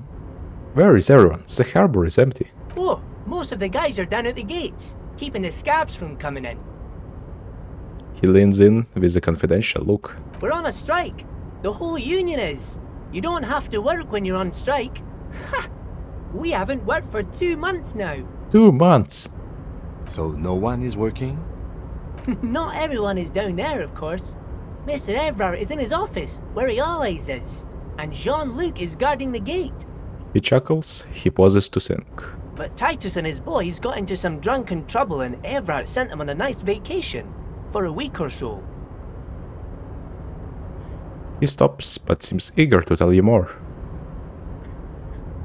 What kind of trouble did this Titus and his friends get into? Oh, I'm not really supposed to talk about that. That's union business. He smells and leans closer. Him and his boys stirred up something in town. Probably drank too much and got into a fight or something. I heard Mr. Everett telling them to take some time off. But what did they actually do? Really? Did they kill someone? No, I don't think they killed anyone. Let's better talk about something else. Titus and his boys do good work. I don't want to get them in trouble over a little drinking. The little guy shies away from you. What's in that container over there? Points to the container suspended from the crane arm. Oh, that one. That should be empty as far as I know. Lots of containers here have nothing in them. They're just waiting to be loaded up. Do you work here? Yes. Everybody needs a job, and this is mine. I'm Leonard, by the way. Leonard Bellick. But everyone calls me Leo. The little man raises his hand and in a welcoming gesture. I'm like Mr. Everett's right-hand man when Mr. Edgar is out of town, and Mr. Edgar's right-hand man when Mr. Everett is away. He chuckles. Actually, Miss Beaufort is the right-hand man, but she's a lady. A good-hearted chuckle again. Who is this, Miss Beaufort? The lieutenant looks up at Leo. A real pretty lady with a skin like those Douai Sucre candy bars my missus likes so much. Them are real nice to suckle on once the dinner is done and me and the missus sit down beside the radio. Okay. But I can't listen to the radio all the time. There's so much to do around here and I'm always busy keeping things running here. Yes, I am. Yeah, hold on, who's this Miss Beaufort you mentioned? Oh, Lizzie. She is a real sharp tool. Mr. Everett put her through some fancy school and everything, east of the river. 4 years she was gone, and when she came back, she was all fancy and lawyerly. But she's a real nice girl. Grew up in this here neighborhood, knows everybody and gets along with everyone. Real pillar of the community one day, I'm sure. If me missus and me was to have a child, I'd be real happy if she turned out like her. But she can't have kids. Oh. Dr. Lemaitre said so, and she knows about such things. Been a doctor for almost 50 years she has. He sighs and falls silent, watching him meekly with his blue eyes. Blue eyes. Yeah, I'm pretty sure this place would totally fall apart if you didn't shine the bossman's shoes, Leo. Holy hell, that is a mean thing to say, but we are going to say it. You see disdain in the lieutenant's dark eyes when they meet yours for a moment. He does not approve of you ridiculing this little man. Oh, it feels bad to do this, but I have to try everything. The worse and more ridiculous, the better. Oh, mister, I do a lot more than that. I really do most everything around here. Mr. Everett said many times I'm irreplaceable.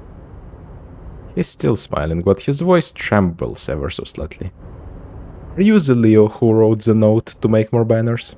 Oh, yes, yes. I leave all kinds of notes for myself. That old head of mine ain't so good at keeping things in no more.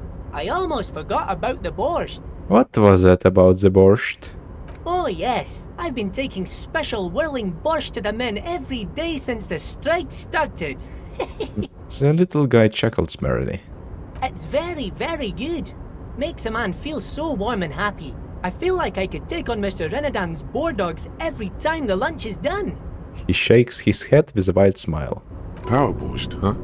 Never heard of a borscht that turns little guys into dogfighters. Alcohol, however. What do you mean by taking the soup to the man? Is it for striking? Yes, yes. I'm taking it to them. The borscht keeps them happy and in fighting spirits. Makes you all warm inside. They brew it in the whirling in rags. Hold up, who makes it at the whirling? Oh, the whirling's cook. He makes it. Them is always talking with Mr. Manana in that weird language and laughing together. He doesn't speak what we speak. He's from Grad. Looks like the borscht is spiked, and I'm gonna look into it. Oh, sure, mister. Sure. You The do that. Yes, sir. The little guy nods. He didn't actually understand what you meant, and now he's just nodding along. Okay, I'm off. Bye-bye now. He returns to his work. Bye-bye now. What? What the hell? That was weird.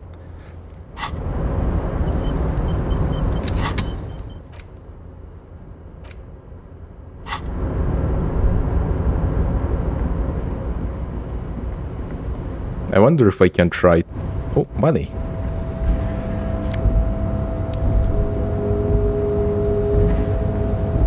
And this place is weird. Like, walking on top of this tower of containers. A composite eye of halogen lights watches you, emitting Kalobas. You're back before the cargo container. No, I can't. Straw has not lessened since you were last here. If anything, it seems to have grown slightly.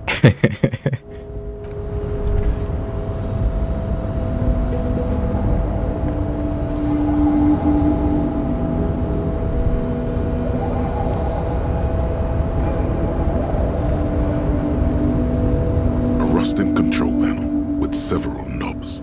The words marsh and arrête are very, very slightly, even more faded with use.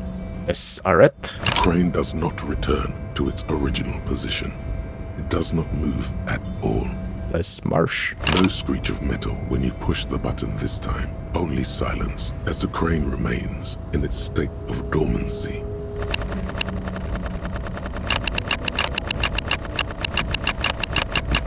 No screech of metal when you push the button this time. Only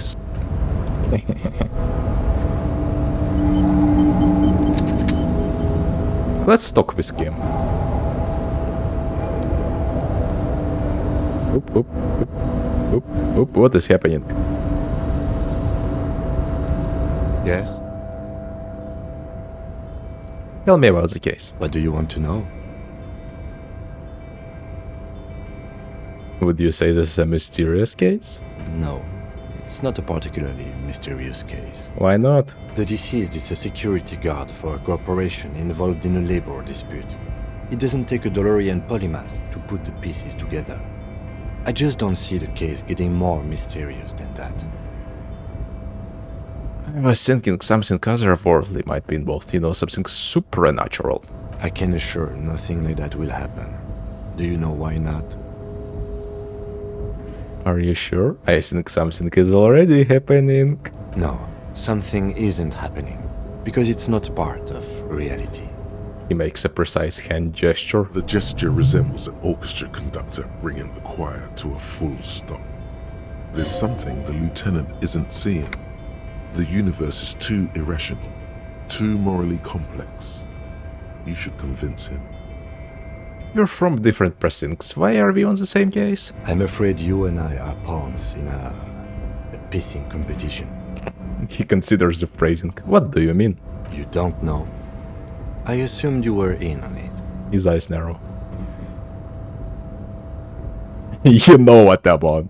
What I'm in on. Retrograde amnesia. Better still than an imbecile cop-off. Cop-off? It's just stupidity. We shouldn't waste any more time on it. If you want my take, ask me after we've inspected the victim. You should tell me now. This seems relevant. Later. Was there anything else you wanted to know about the case? His voice is unflinching. Later. Literally anything about it. I can't remember a single thing. Maybe you can tell me what you do know to help me narrow it down a bit. I know literally nothing about it. Only what you told me before. Do you want me to brief you? Brief. Yes, that sounds good. 3 days ago, the RCM Emergencies Desk received a report about a security guard who was found hanged in Martinez. An anonymous caller said there was a dead body behind the Whirling in Rags hostel cafeteria. The cadaver had been there for 4 days. No one had come to investigate. During that time, the victim had been stripped of his belongings. The caller did not identify him, but used the word lynching. There is an ongoing labor dispute between the local dock workers and the logistics company Wild Pines. I was told we should approach the death as part of this dispute. Wait, does the briefing say who the victim was? A security guard or worker of some sort, hired by Wild Pines. This was just hearsay from Martinez, of course. We need to find out the truth. What's the caller? To find him or her is one of our tasks here. For now, all we know is that the tone was muffled, using a device of some sort. The desk could identify neither the caller's age nor sex. Why hide themselves? There's a strong prejudice against involving the RCM in what's seen as union matters. The dock workers' union is the de facto police in Martinez. Now it appears they've started executing too. We cannot allow that. Let me just make this perfectly clear. Our job here is to find the killer. That's right.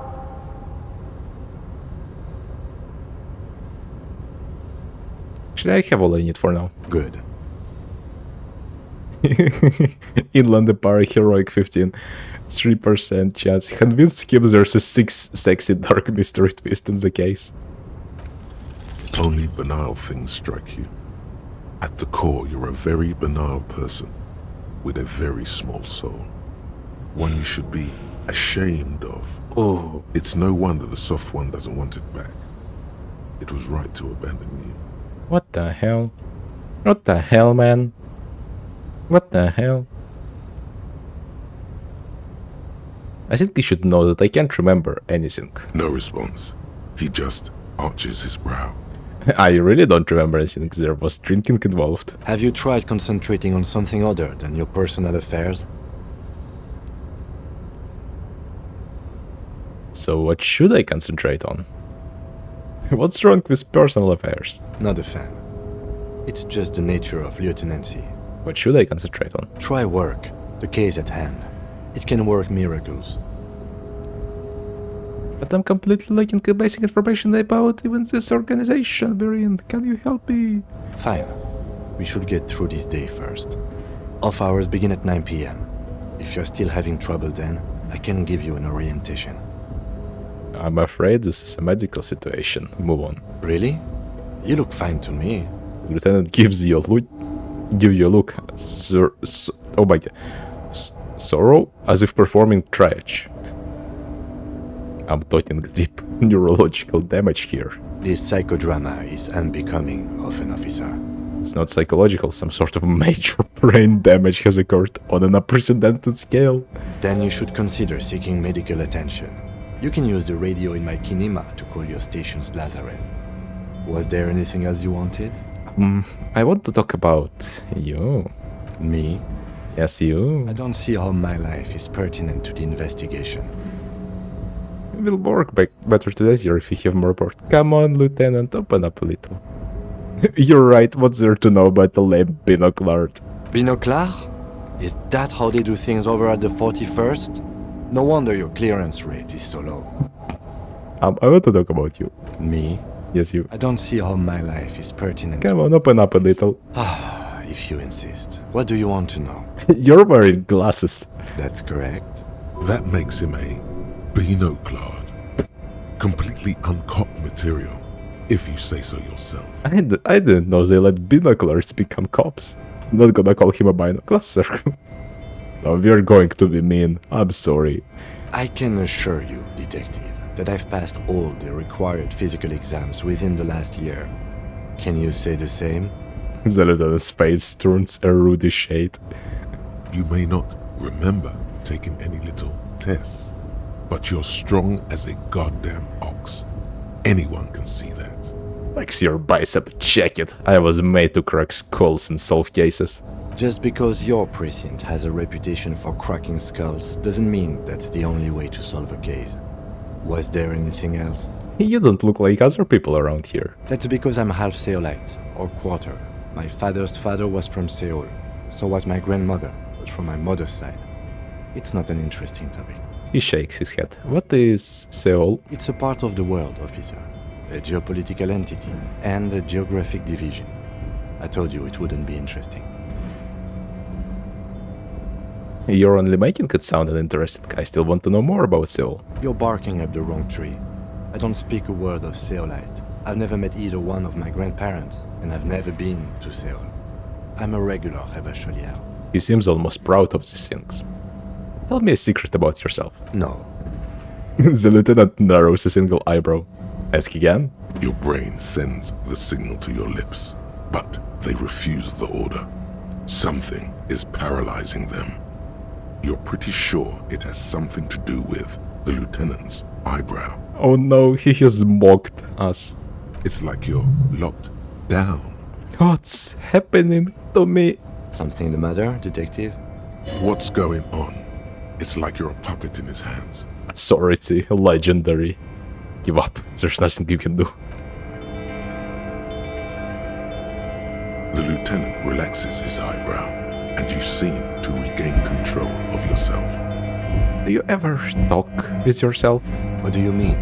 You know, when you're thinking, do you ever have conversations with, like, your brain? I have no idea what you're talking about. So how do you tap the side of your head?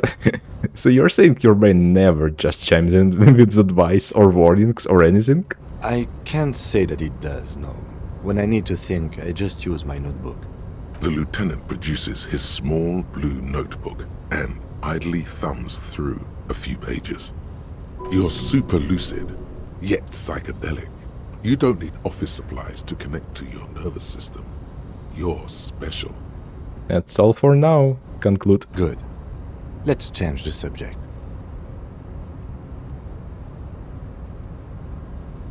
You seem to be following me. Excuse me? Beat it, you're cramping my style. Frankly, detective, you're in a deranged state. I can't let you proceed without close supervision. Oh yeah, we did the last episode. I'd be duty-bound to report you.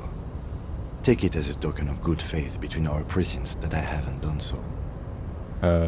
I just lost it when we died. That would be us, the Revachol Citizens Militia. I know what the RCM is. That's good. But what if I need some me time? You time?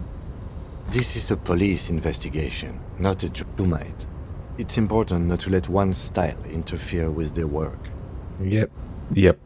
Okay, nothing. Leave. Oh, it's almost 21. Wow. End of day debrief scheme.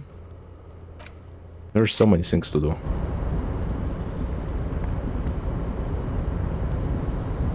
Alright, there's another thing I want to do. Let's see, where's my Pyrrolidon?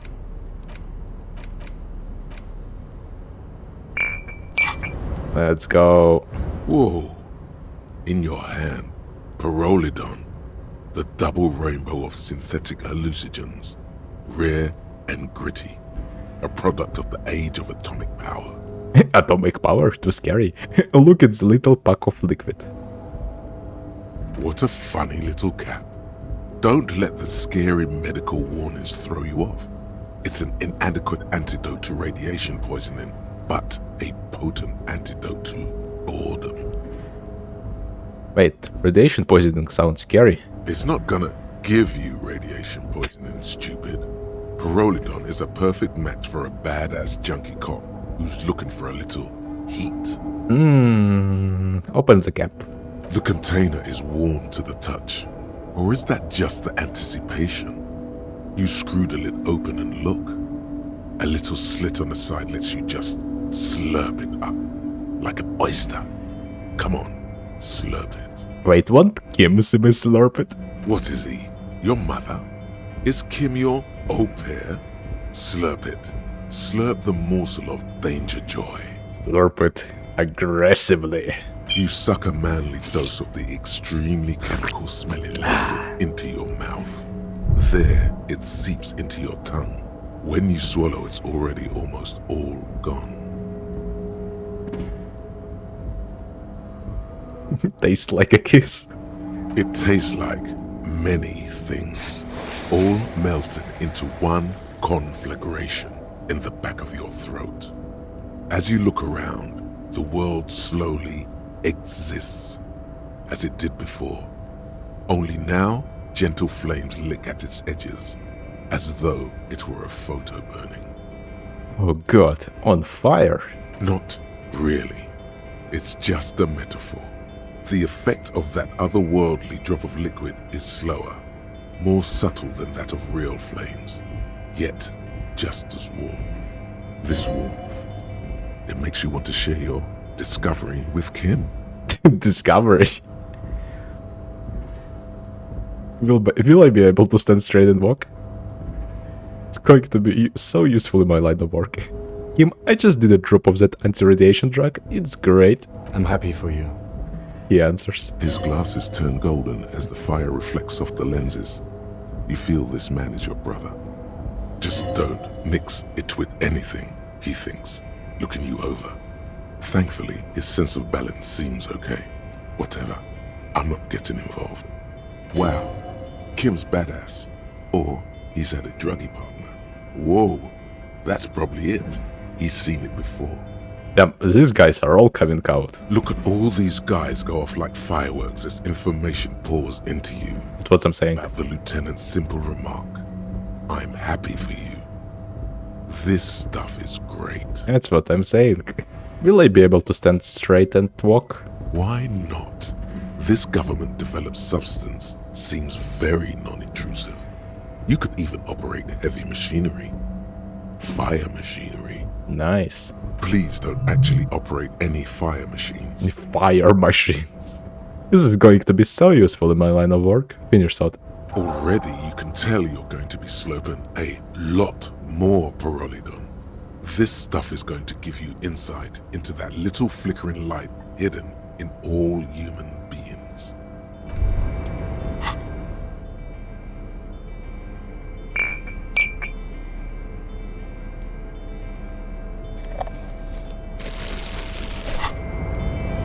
Can I talk with you? Yes? Nothing new.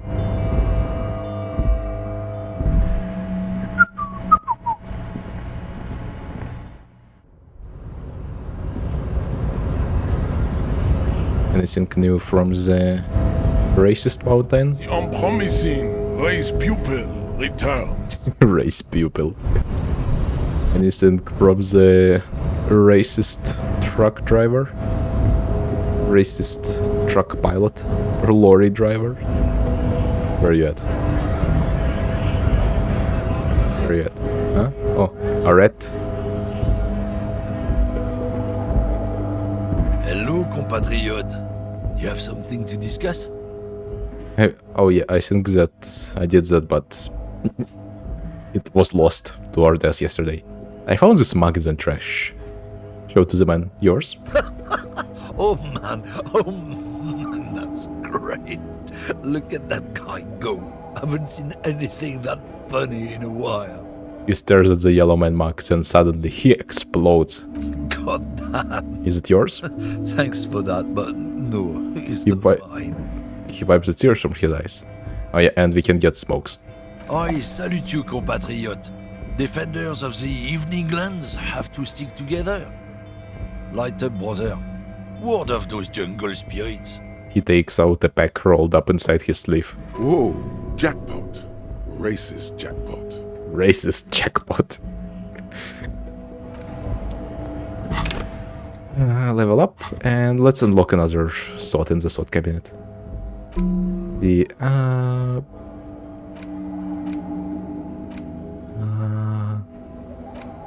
of the Apocalypse, maybe. Or maybe it's Advanced Race Theory. Oh, I don't know what's... This one takes longer to research, so maybe we should go for the shorter one first. A mass of fantastic races swirls in your head. Desert pygmies, playing with their own excrement. Okay, I don't wanna read this. Quake was juggling potatoes, eczema-ridden mounts, grinning and dancing on wooden clocks. Everyone is there, the whole race skank, plus some that you might have come up with yourself, the seven subkipts and the Seolite cast of fortunates hatching some kind of scheme. In the eye of this race Emporium, effort to go reaching up to the heavens, you sense something drawing nearer, nearer. -1 drama of the absurdity. Research time 1 hour 40 minutes. And this is very simple thought. Work, work, work.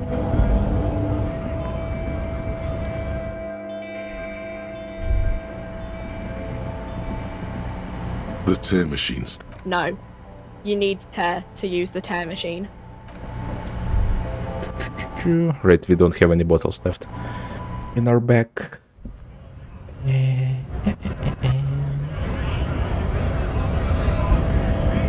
You got anything new? Right to work! Back again, eh? Here to show the militia support for our cause? The man chanced and turned back to you. I don't think I've chosen any sides yet. Might be time. Don't let the fat bastards tread on you. Cops tend to side with the higher-ups, but you're essentially still workers. I don't trust cops, but I can see you understand them. Right to work! Right to work! He raises his voice and chants. Regardless, I have some questions for you. Proceed. Maybe you should ask them the questions, like why we're not allowed to make a living here. Shame on you! He bellows to the gates. We have families to feed, you piece of shit. He points his finger at the man sitting on the railing. So do we, Scott. The loitering man hollers in return. What is a strike? When a bunch of ungrateful, lazy cockroaches can't get their act together, decide to block honest work for other people. He shifts uncomfortably in his worker's overalls. What do the strikers want? Beats me. They mumble nonsense about boardrooms and workers' rights, while we have the right to work! He raises his fists and starts shouting again. When the man moves around, you perceive some serious abs underneath his tight-fitting shirt. This man is in shape. Can I try knocking him out as well? There's something odd in the way he carries himself. His set of clothing looks vaguely mismatched. The different pieces of the attire seem ill-fitting. Ill-fitting? What does it mean? His shirt is far too small and an unpleasantly tight fit, while the overalls, held up by a belt, seem to fit a man with much more corpulence. You wearing new clothes?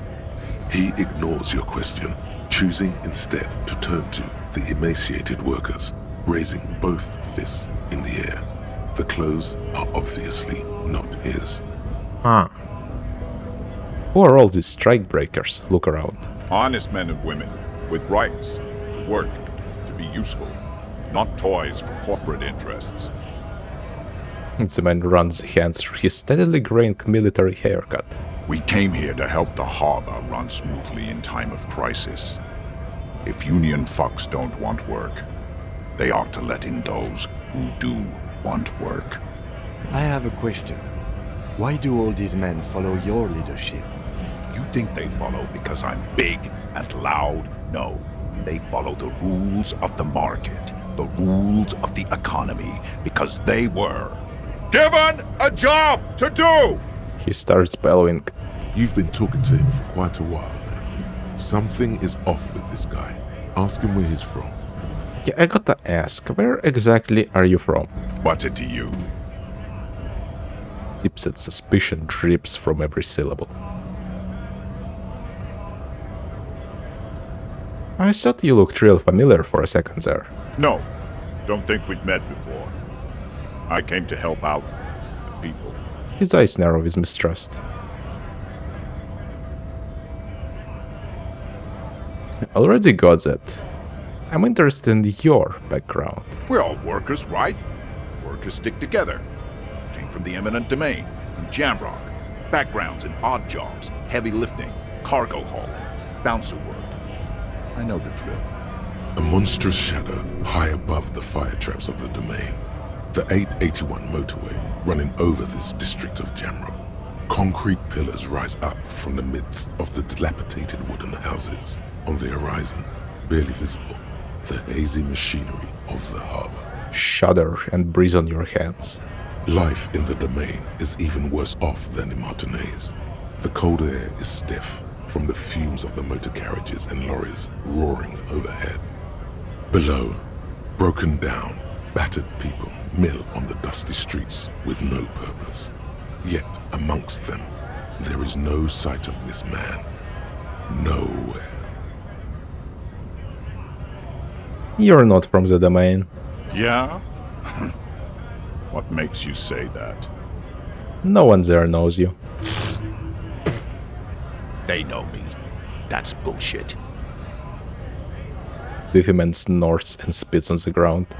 He turns his attention back to the harbor gates. What exactly is your goal here? We were promised work. We'd be in there, working, if the bastards hadn't shut the gates. And you're unable to breach the entrance? Main gate's locked. Would take heavy ordnance to bust it open. Could try to get in through the secretary's office. Door's locked. The guard's blocking the way to the access panel. And I don't mean the scrawny mess punk either. I mean head measurer. Or whatever he is. Head measurer. Wait, you can't get by measure head? But I got by measure head. I kicked him in the face. Yeah. I saw your ballerina moves up there.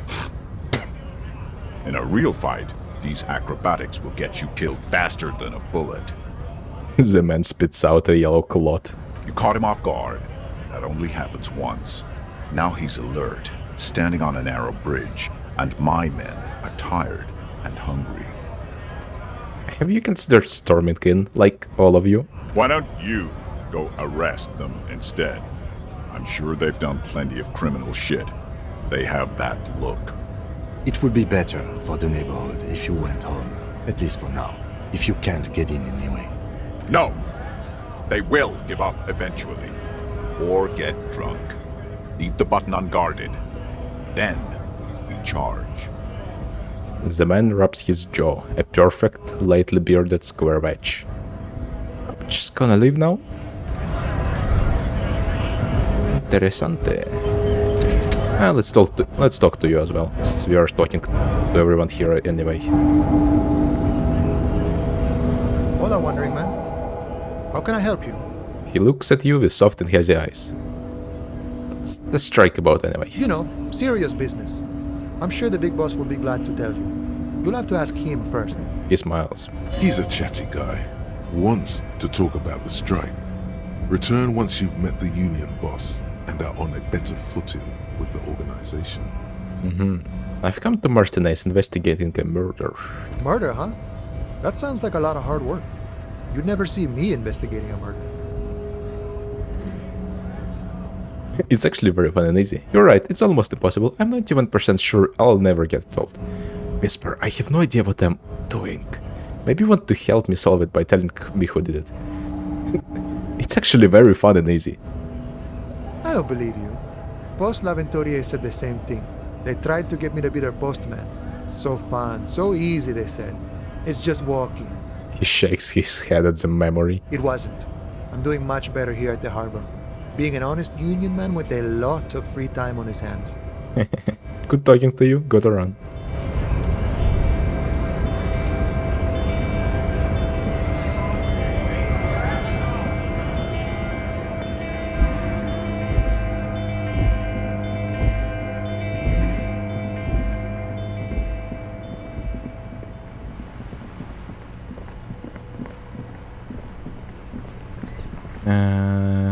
Anything new from you? We haven't talked to you. Hello again, my man.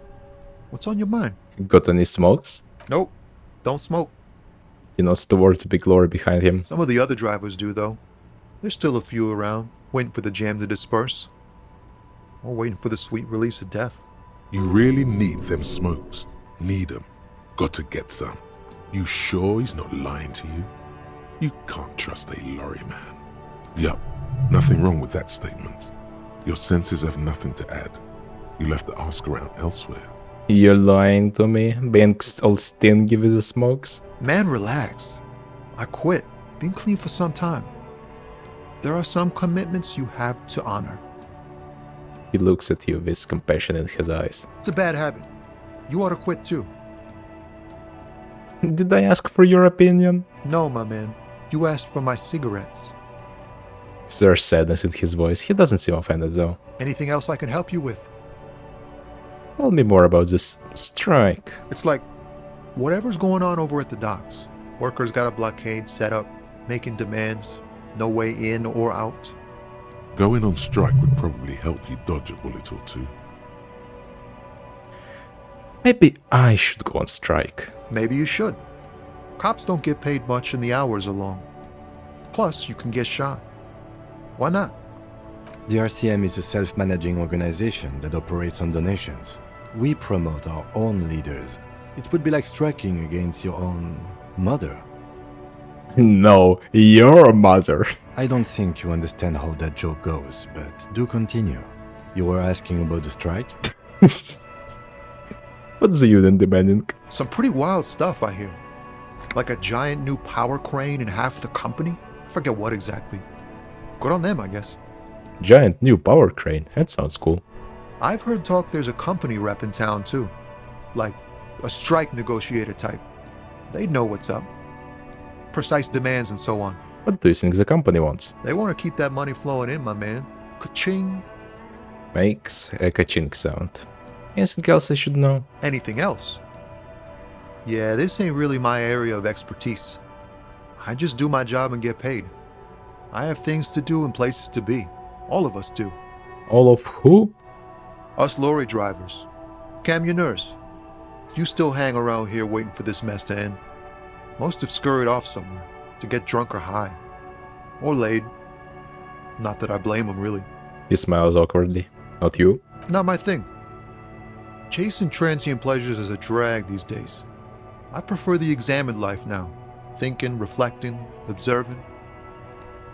Bro, he's literally smoking right now.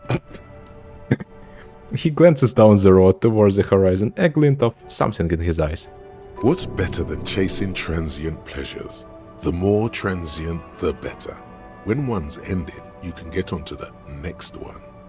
He tries his best to look nonchalant, but there's a rigidity in him, as if trying to conceal something warm and deep beneath a cool exterior. No... We are not going to ask about the dead man. What do you see in his eyes? Ease into it. Don't go too far.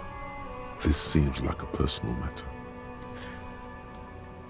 My man, I wanna know about your soul.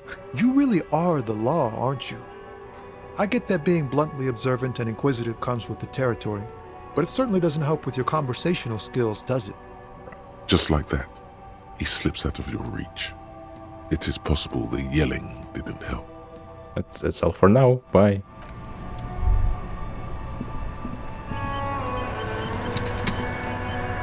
You got anything to say? You're back. I have some questions. Of course. What can I help you with?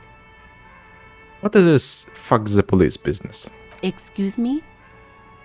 She doesn't understand. This street sign says fuck the police. Point to it. Oh. Well, I didn't write it there. I'm just sitting here. She cranes her neck. What about the other sign? Pigs go home. Who are these pigs? I don't know anything about that either. As I said, I didn't write it. No need to worry. We are not saying you did. The lieutenant steps in. Okay. Well, I didn't. She leans back, shoulders relaxing. Beneath directions. Since the street sign's messed up? Okay. What do you need? She nods. I think that's all for now. No problem. She nods, brushing a flake of soil off her cheek. She's very well composed. Back straight. Who are you exactly? Me? I am just a gardener. She hides it well, but behind the sweat and dirt there is something else in her rigid posture. Not just a gardener, the gardener. It says right here.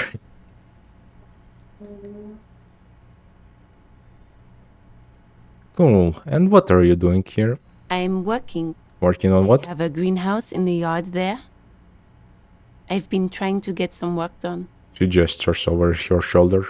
But?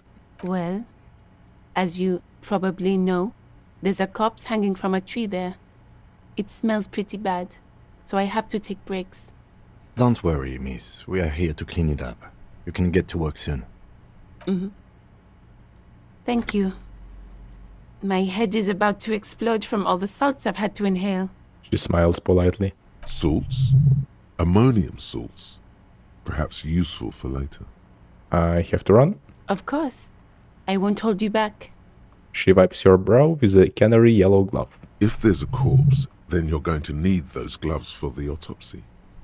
One more thing. Can I borrow your gloves? Sure. Keep them. I have another pair. She hands you the rubber gloves with no visible annoyance. Really? None. Maybe just a tiny bit of annoyance. Thank you. Leave. What are the stats? +1 interfacing, and this one's +1 electrochemistry. Oh man, but we look so cool in them. Yellow. +1 interfacing. Bye Bugs. Fingerless gloves. +1 electrochemistry. Cigarette stained fingertips. Thick latex glove. 6 latex gardening gloves in classic canary yellow. Maybe you should retire. Take up gardening as a hobby. It's worth a thought. Man, we got some serious drip now, huh?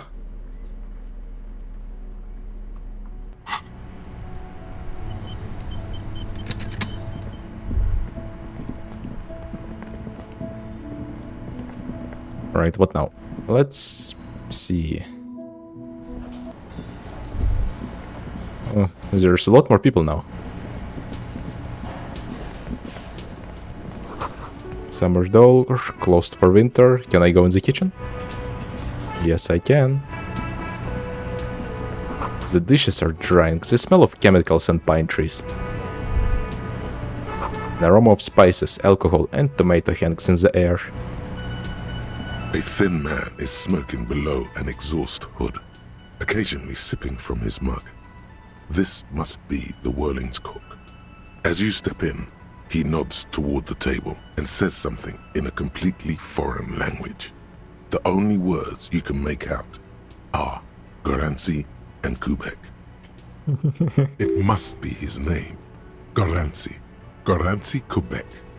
Sounds representative. Goratse, I have some questions to ask. Mr. Kubek, I'm an official police business. Goratse. The man puts his cup down and replies something, his left hand drawing arcs in the air. You've got some impressive pots here, there. He smiles and bangs his ladle against each of his pots in turn. What's in the borscht you're making there? Point to the large pot. The man says a couple of sentences in that strange language of his, and then seems to wait for you to speak. Yes, not. Borscht need more vodka?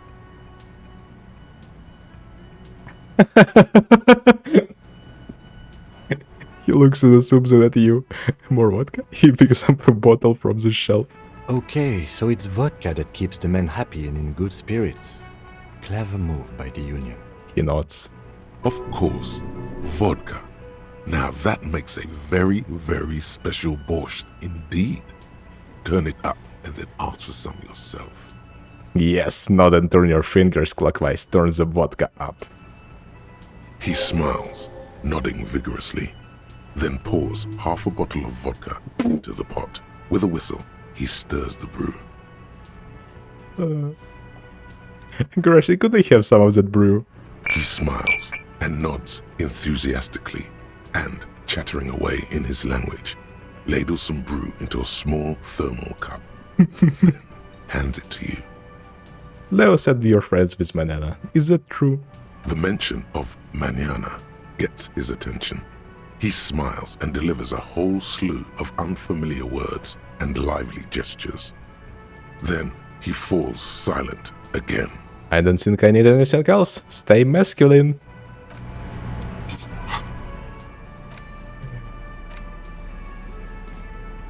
Grassy brew. A sorbal cup full of hot borscht spiked with high-proof moonshine. Yum! How does it look when it's in my hand? Yeah, it's a thermos. Oh my god. Money! What's in there?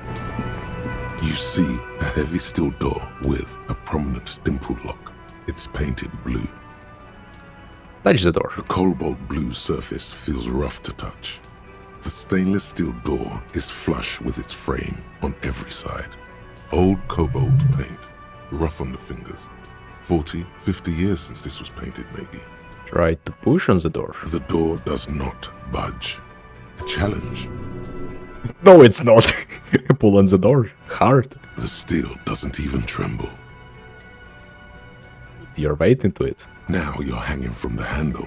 The door remains immobile. Okay, it was a challenge, and you failed. What now, loser? I wonder where this door leads. You do? It's a door in the back of the kitchen. Why do you care where it leads? The lieutenant regards you with patient skepticism. The winch. Outside. In the backyard. Remember? No? Your fingers do. I am drawn to its cobalt blue. It is quite pretty. I suppose we could look into it as a side investigation. The door in the main investigation will merge into a stereo investigation. If you say so. Gart is the person to ask about this. The cafeteria manager. He looks at the doors and you. You see a heavy steel door with a prominent... You see a heavy...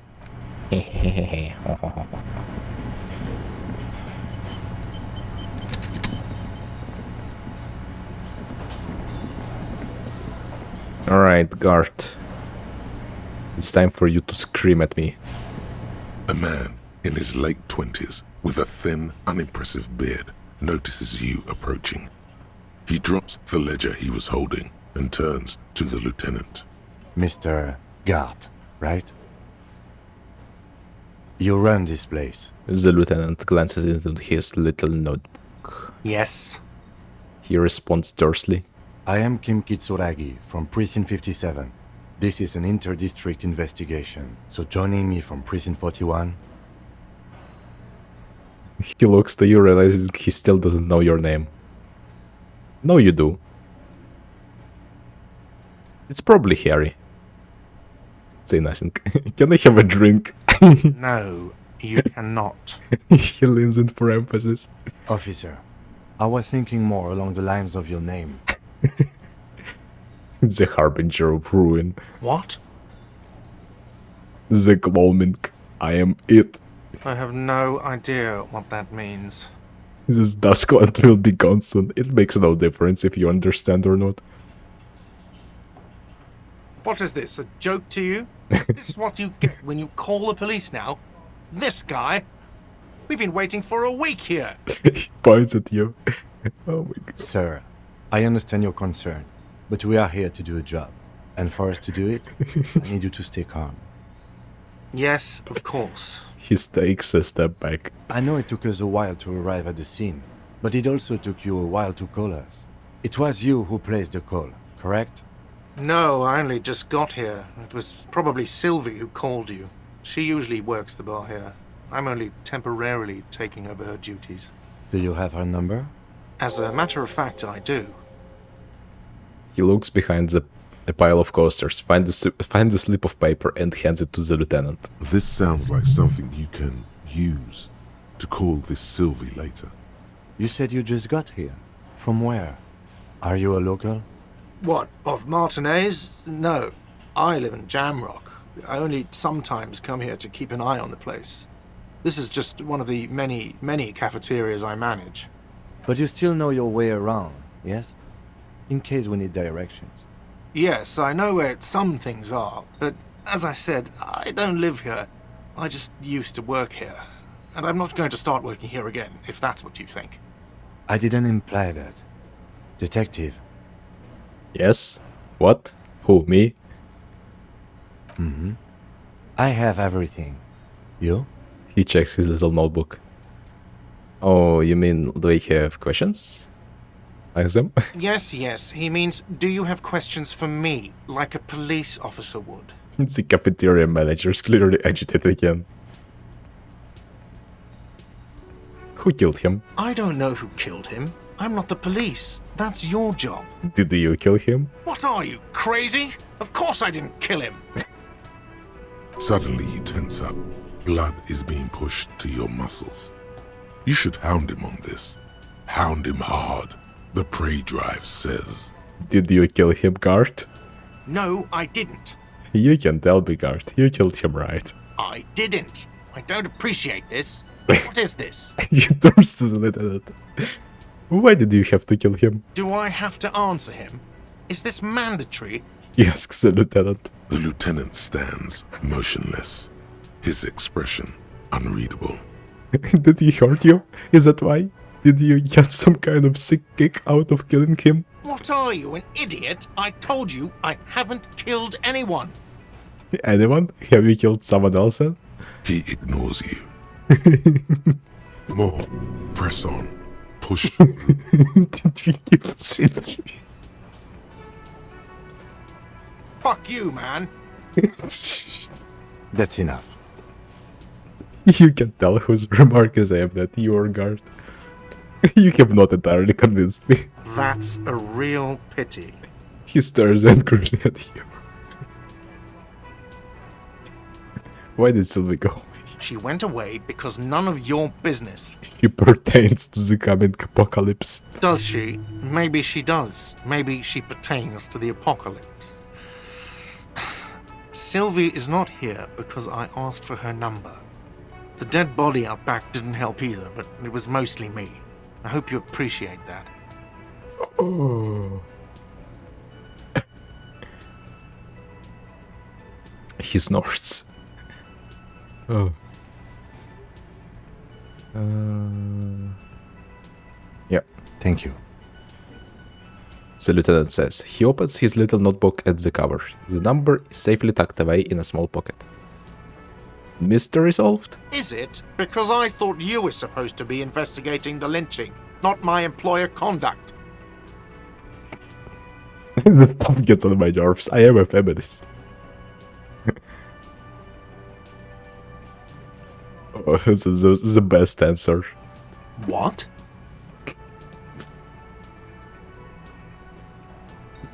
That's right, if there's one thing I know about myself, is that I'm a total raging feminist. You heard me.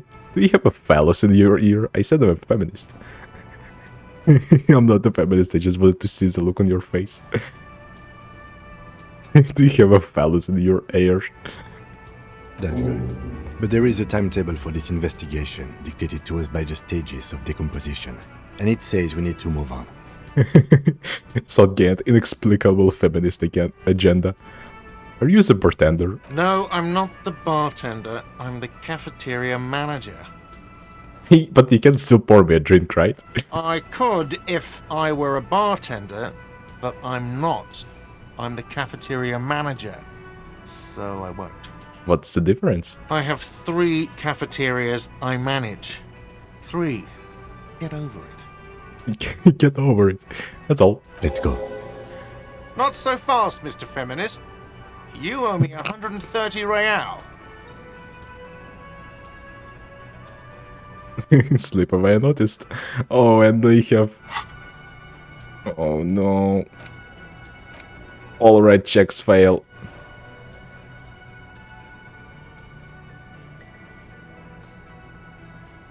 Oh no. What's real? Oh, excuse me. You owe me 130 real. He pronounces the R with a mock aristocratic accent. The IIR, or Inter-Isolary Real, is the global reserve currency. Whatever part of the world you're in right now, it's safe to assume he means you owe him some money. by real, do you mean some form of street cred? No, you don't owe me street cred. You owe me money.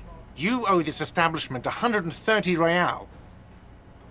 He points to the red ledger on the counter. You're under arrest. You can't arrest me. I haven't done anything. Authority 10. Put this man in his place. Authority -2. -2. Oh, it's a red check and it will fail as well.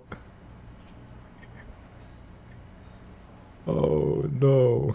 We are going to fail so much. The words leave your mouth as if walking up the stairs.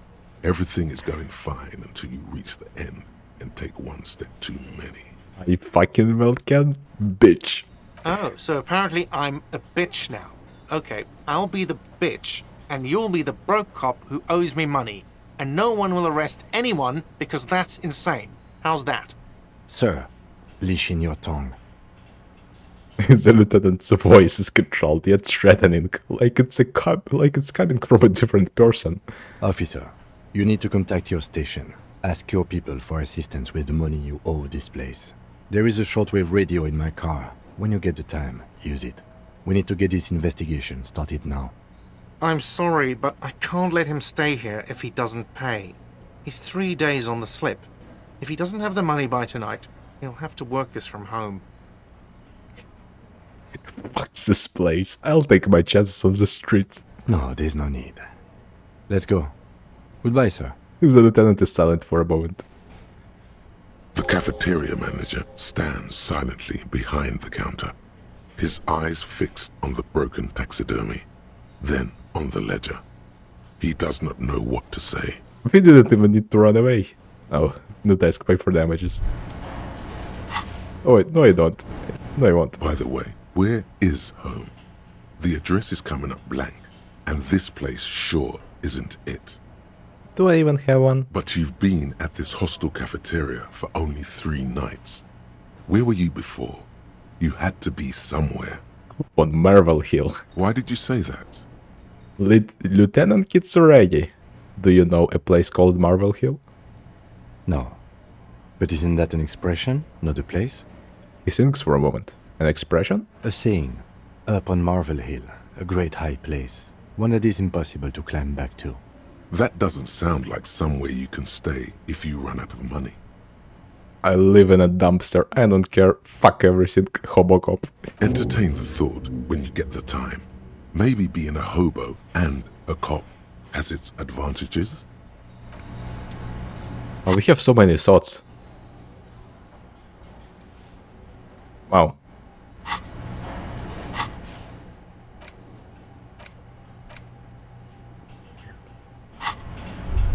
Can we talk to Gart again? Can I help you? I need a drink. Can you pour me one? Do I have a shaker in my hand? Is this a shaker? He points to his empty hand. Say nothing. Am I wearing a little bow tie? Am I wearing a bow tie and doing this? He shakes the imaginary shaker furiously. Am I smiling? Do you see me smiling and shaking my little shaker? No. Do you know why? Why? Because I'm not a bartender. I'm a cafeteria manager. Is there anything else you wanted? What you want is a goddamn drink. How is that so hard to understand? I want a fucking drink, asshole. Well, you're not getting it! Asshole! He slams his hand on the counter. This is a thoughtful exchange, but can we move on, please?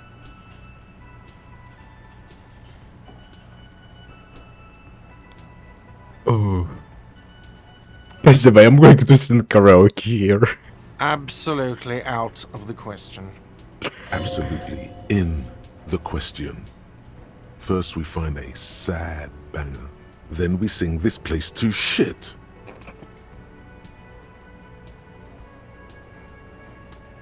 I found the victim's clothes in the trash container out back. How strange. I certainly didn't put them there. Maybe you don't remember putting them there. Maybe you were sleepwalking or in a fugue state. I think fugue states are more your forte, officer. He grimaces. Who else has the keys to the trash container? The trash collection service? CS Municipal. I don't see why they would put anything in the trash, though. Ah, the elusive CS Municipal. I doubt we'll be able to track down who was sent here last and when.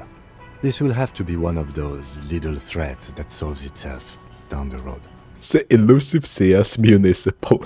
On Clinton Street, near the Boogie Street Diamond, a small truck rattles down an alleyway. It stops by a rusted trash container. Two men, their faces rough and swollen, jump out. They look at the container despondently. CSM is written on their backs. Thank you anyway. He turns to the man. Could someone on your staff have put them there? Sylvie had the keys before I got here, and I can vouch for her. I can vouch for all my staff. None of us would tamper with the crime scene. Thanks. Let's talk about something else. Yes? So about that money I owe. Yes. Have you got it? How much do I owe you again? A lot. A lot. For the room, drinks, and broken window, 130 real. Actually, let's talk about something else. Like what?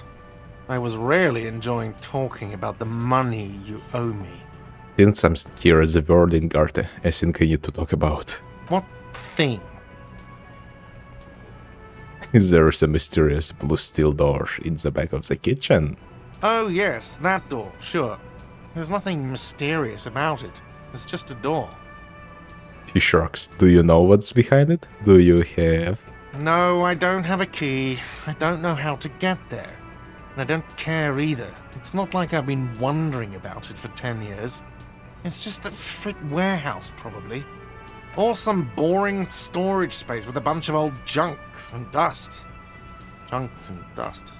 He runs his finger across the counter to check for dirt. He's attempting to maintain an air of indifference. It's absolutely not convincing. I think you'd like to know what's back there. Fine, okay, a little. But my job doesn't leave me time for wondering about one locked door in one of the cafeterias I manage. He shrugs. So, I haven't opened it. I have cleaned the whole place 100 times over, though, after the animals. And I haven't found a key, so good luck with that.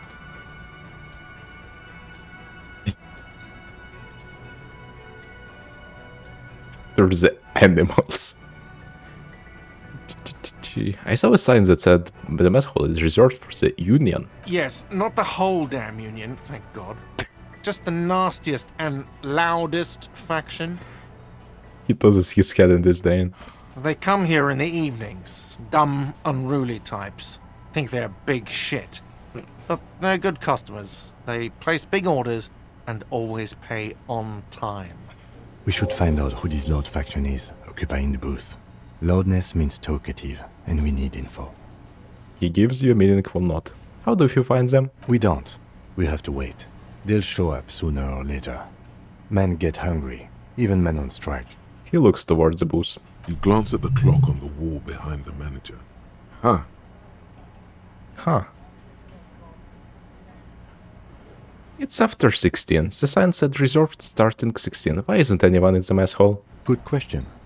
He turns to the cafeteria manager. They're probably getting drunk or protesting something somewhere. Or laying low after the, lynching. Or maybe it's 21:30. And that's why. Why is that? They probably fucking killed that guy or something, and that's why. I have a feeling we'll make their acquaintance sooner or later.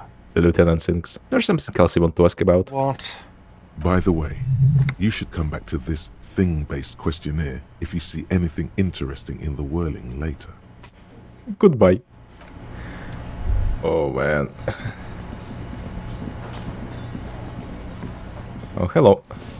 You're a new guy. That sugary black rum stain on the counter makes you teary-eyed with joy. It's almost touching how syrupy and sticky it is. How long have you been up already? Pretty long. It's drink o'clock. Attaboy. It's coming back to him.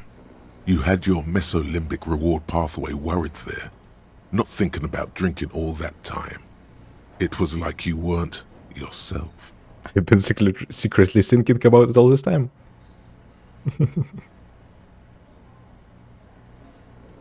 Now that you mentioned it, I do need a rum and lemonade. I'd like for guard to serve me up a beverage. I've been secretly thinking about it all this time. There he is, the old boy, the devil. You rascal, you. Let's celebrate right now by licking that stain off the counter. Do it. It'll be wild. Lick it, but only a little. Don't lick it. Lick it. You're licking it. Calmly, the lieutenant looks out of the window, then to you, licking the tasty rum stain off the counter, then out of the window again. What are you doing? He asks without turning his sights from the street outside. Investigating. We should move. You could definitely go for some more. The titillating scent of alcohol in your nostrils was beautiful. Oh no. Oh, who are you? It's all about money, you know. You gotta spend money to make money. Money is what really matters. They say money can buy you happiness, but it just means you don't have enough money. You have to invest your money wisely.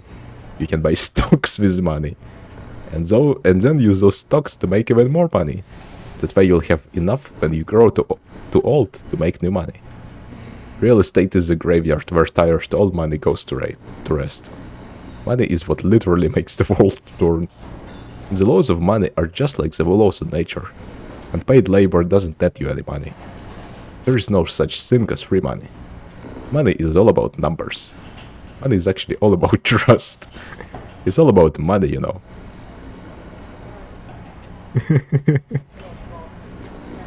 Oh.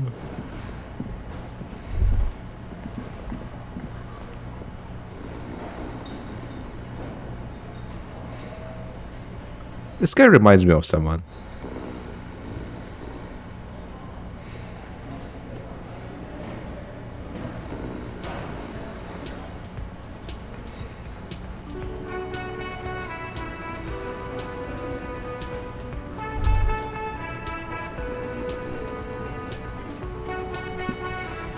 He does remind me of someone.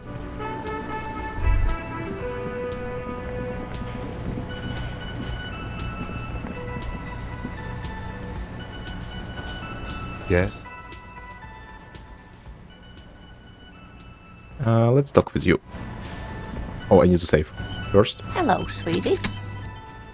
The elderly woman turns to you with a smile. Wait, who's sweetie? Does it mean you like me? You're a handsome man, officer, with your mustache and your chiseled jaw and that silly dimple on your chin. But dear, you're not for me. I'm too old and too married besides. Too married. She looks off into the distance. You must forgive me. I'm getting so scatterbrained. I completely forgot to introduce myself. She slaps herself on the forehead. I'm Lena. My husband Morel and I are staying with our friend Gary just down the street, but I come here for tea when they're away. Her eyes glitter over the rims of her glasses as she looks up, smiling. Sweetie needs money. Do sweeties get money? Oh, sweetie, I heard your conversation with the manager about your financial troubles. When do you get your next paycheck? Her expression becomes very serious. You've got guns of steel and a chiseled jaw, somewhere under the bloated alcohol layer. Maybe she'd like to sponsor you. I was hoping you could be my sponsor. Oh, I'm sure you would make a wonderful gigolo, dear, with those strong arms of yours, but welfare checks aren't all they cracked up to be. My husband and I are barely scraping by. She's not really lusting after those biceps, man. It's more like an appraisal you give to a healthy specimen. What is a paycheck? I haven't seen any paychecks. You must be joking. Although our pay does sometimes feel like a joke. He pauses, reflecting. It's not easy to assert your right to a decent living wage when you don't have a strong union behind you. Maybe you should talk to Everard, the union leader. Mr. Everard is helping me find my gun. We are going to fail this red check. Let's go. Try to force a tear out of your duct. Really rip into the whole emotional aggression thing.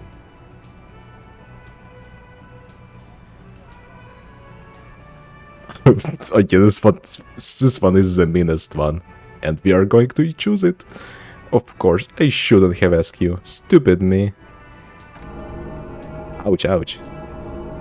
Officer, get a hold of yourself, please. Oh, I might actually die here. What the hell? Sweetie, I'm sorry, but I think you need more help than I can give you. She looks distressed and even a little frightened.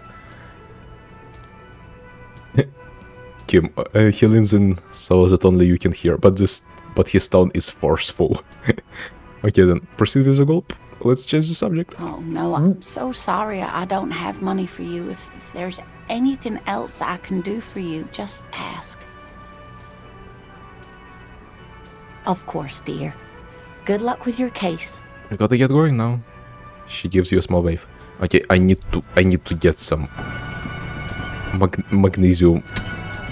I don't wanna die. And I don't wanna save scum either.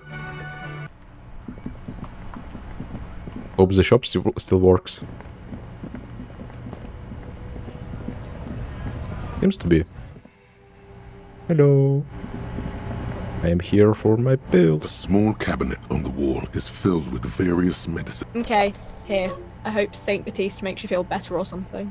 I hope so too.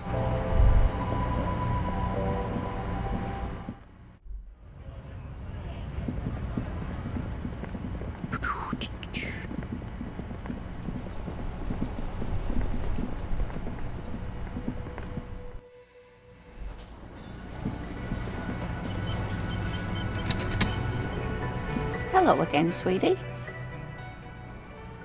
You seem to be in a chair. Yes, dear. I'm a paraplegic. Could I become a paraplegic? I hope not.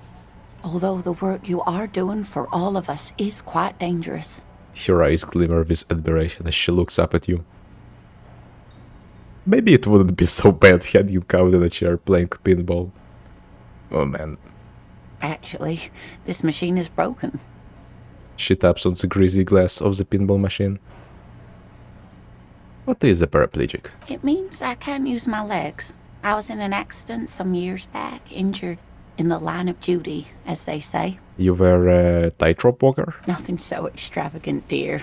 Though what young girl doesn't dream of soaring over a crowd? What did you do then? I was a training and development manager at a rapidly expanding mail-order shoe company. You'd think it would be a safe job, but I had to be everywhere, and, well, once I happened to be under some faulty scaffolding. I was lucky. This was almost 20 years ago, and I was compensated exceptionally well. One can only dream of such payoffs nowadays. She runs her hands over the chrome wheels of her chair. Thanks for clearing that up for me. Let's move on. No problem. She nods, smiling up at you from behind her glasses. Oh, it feels bad to be an asshole to her, but we have to choose the worst options. Just to see what they do. How do you like to roll with me? Whatever do you mean?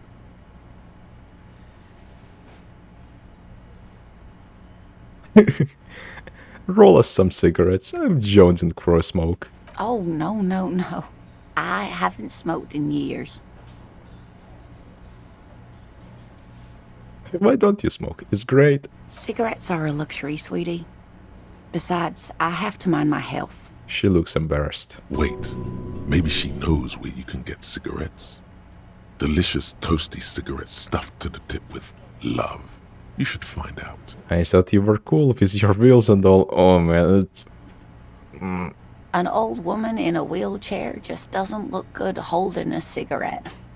Though I'm sure it lends you a roguish charm, sweetie. I don't know if you noticed, but I don't know where I am, or what I'm doing, or anything. Yes, officer. You look rather dazed. Like a stunned fox. But surely things can't be that bad. Your eyes follow your movements with some concern. I drank so hard I forgot literally everything. Oh my. You know where we are, right? It takes a moment to process. We're dead, haunting each other. We're ghosts. Now. She tilts her head as she looks up at you with maternal solicitude. We are alive. In a hostel called the Whirling in Rags. And the Whirling itself is in the city of Revachol. Okay. Yes, and Revachol? She examines you. Honestly, I don't know diddly squat about Revachol. What kind of place is this? How would I even begin to tell you? Revachol is the most beautiful city in the world. We're fortunate to be here, you and I. Your grey eyes widen. I haven't seen very many other cities personally, but everyone says so. Revachol is a rare jewel. This city used to rule the world, though it has seen better days. There's a pause as she studies your expression. You must look quite lost. Speaking of history, you know what year it is, yes? All I know is we are approaching the end times. Perhaps, dear. Perhaps. But for now, it's just the spring of 51. The lieutenant studies you, rubbing his chin. Outside, the melting snow seeps into the cracks in the walls and the cobblestone streets, all the way down into the sewers. Above ground, the first May bells blossom. You can feel it, a great cold. Then the shiver passes. I can tell that this is taxing for you, so I'll just ask one more question. What regime are we living under? What mode of government? Some kind of democracy. I'd like to think it's a dictatorship of the proletariat, but something tells me not. Our leaders are fierce warriors who traverse the plains on steeds. Civilization covers before us. We are governed by intelligent machines that perform calculations to determine the freest market. Everyone hustles and grinds like a badass visionary. Radios are being used to control people's minds and distort our perception of reality, concealing our true masters, foreigners, and women. Cop. We are living under the cop regime. Yes, this one. The radios distort people's perception of reality. Seems the most unhinged one. Oh no. Nothing like that, dear. Revachol is a zone of control led by an alliance of foreign powers called the Coalition. We have almost no government of our own, and certainly no matriarchy. She's trying to avoid the foreigner's part. This is because she's a woman. She may be lying to you. If there's no government, how comes there are cops? Oh dear, this is troubling. You really ought to know that, being one yourself. There aren't any cops in Revachol, not in the traditional sense.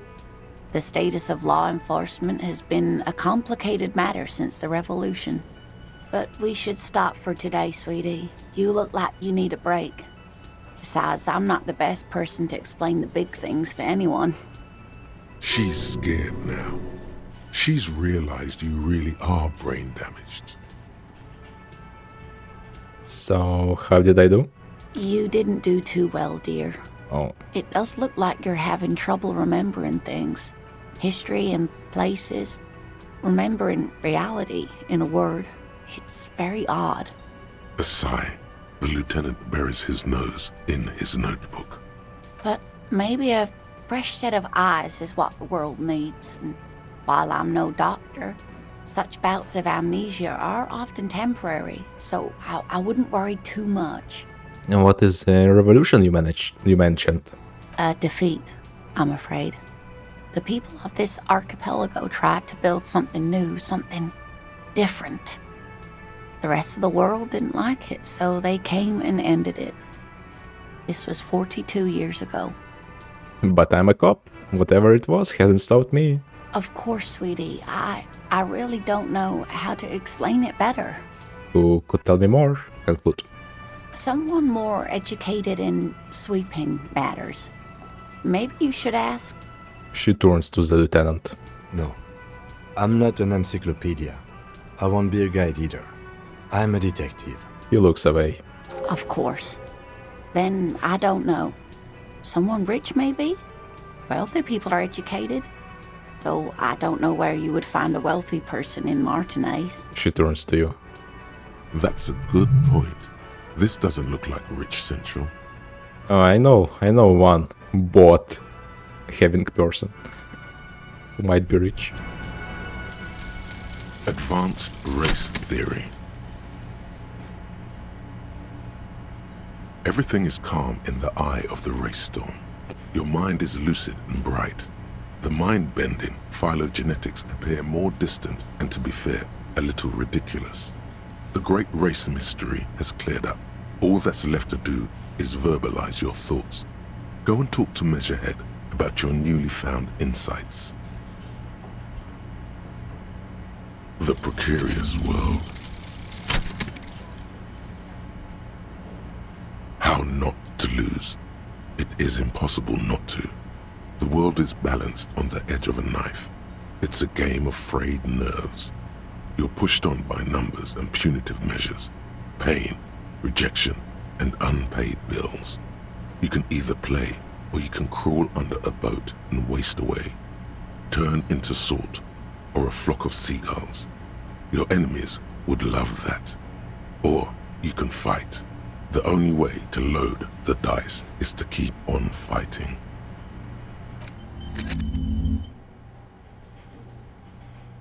Okay, let's see. Precarious world. Critical success and failure thresholds lowered by 1. Learning cap for rhetoric raised to 5. Plus 1 conceptualization. The mystery is mostly aesthetic. We have so many thoughts. Do we have another level? No. No, we don't. We have 3 more slots already unlocked. And we need more slots for the thoughts. Okay, will the lieutenant go away on his own? Is this guy still sleeping? The worker is in a deep slumber. Yeah, holy hell. Will the lieutenant go away to sleep? Maybe not. Maybe you need to try going to sleep and then run out of your room. Oh my god, we have so many tasks. Alright, let's go talk with the measure man. I wonder if this guy has any new things to say as well. Hello, compatriot. You have something to discuss? He recognizes you. No, I think I don't have anything to discuss.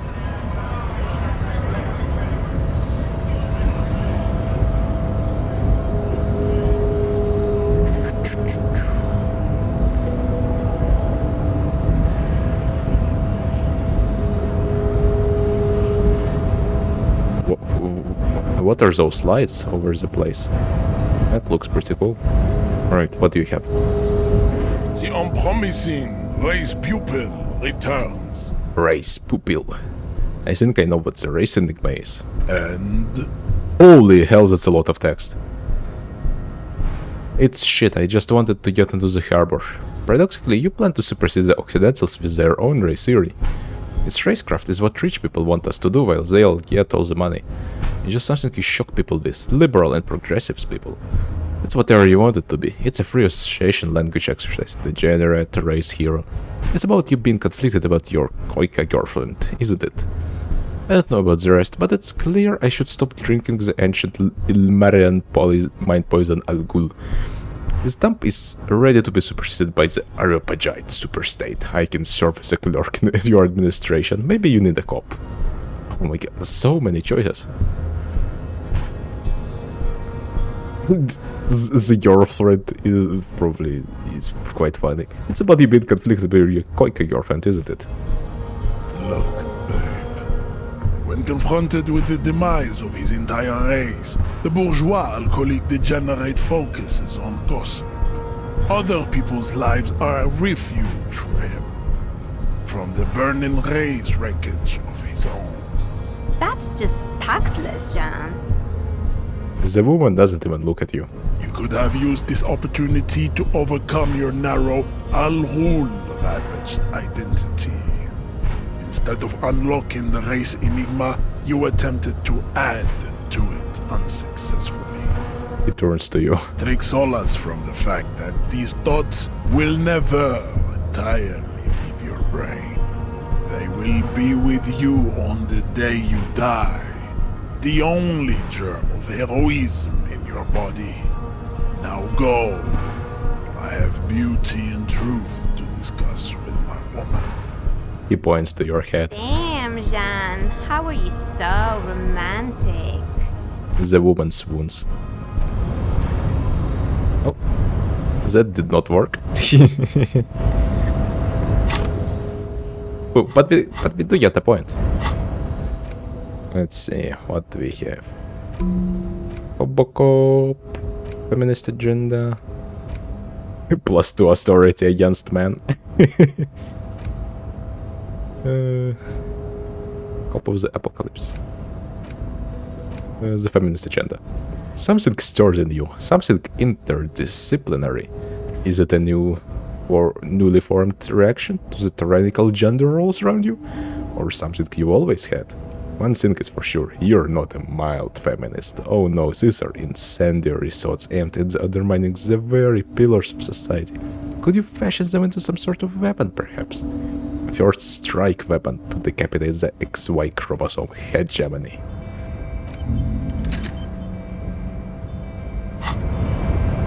Right, I guess we are out of things to discuss with the measurement. I guess we have to talk to Joyce now.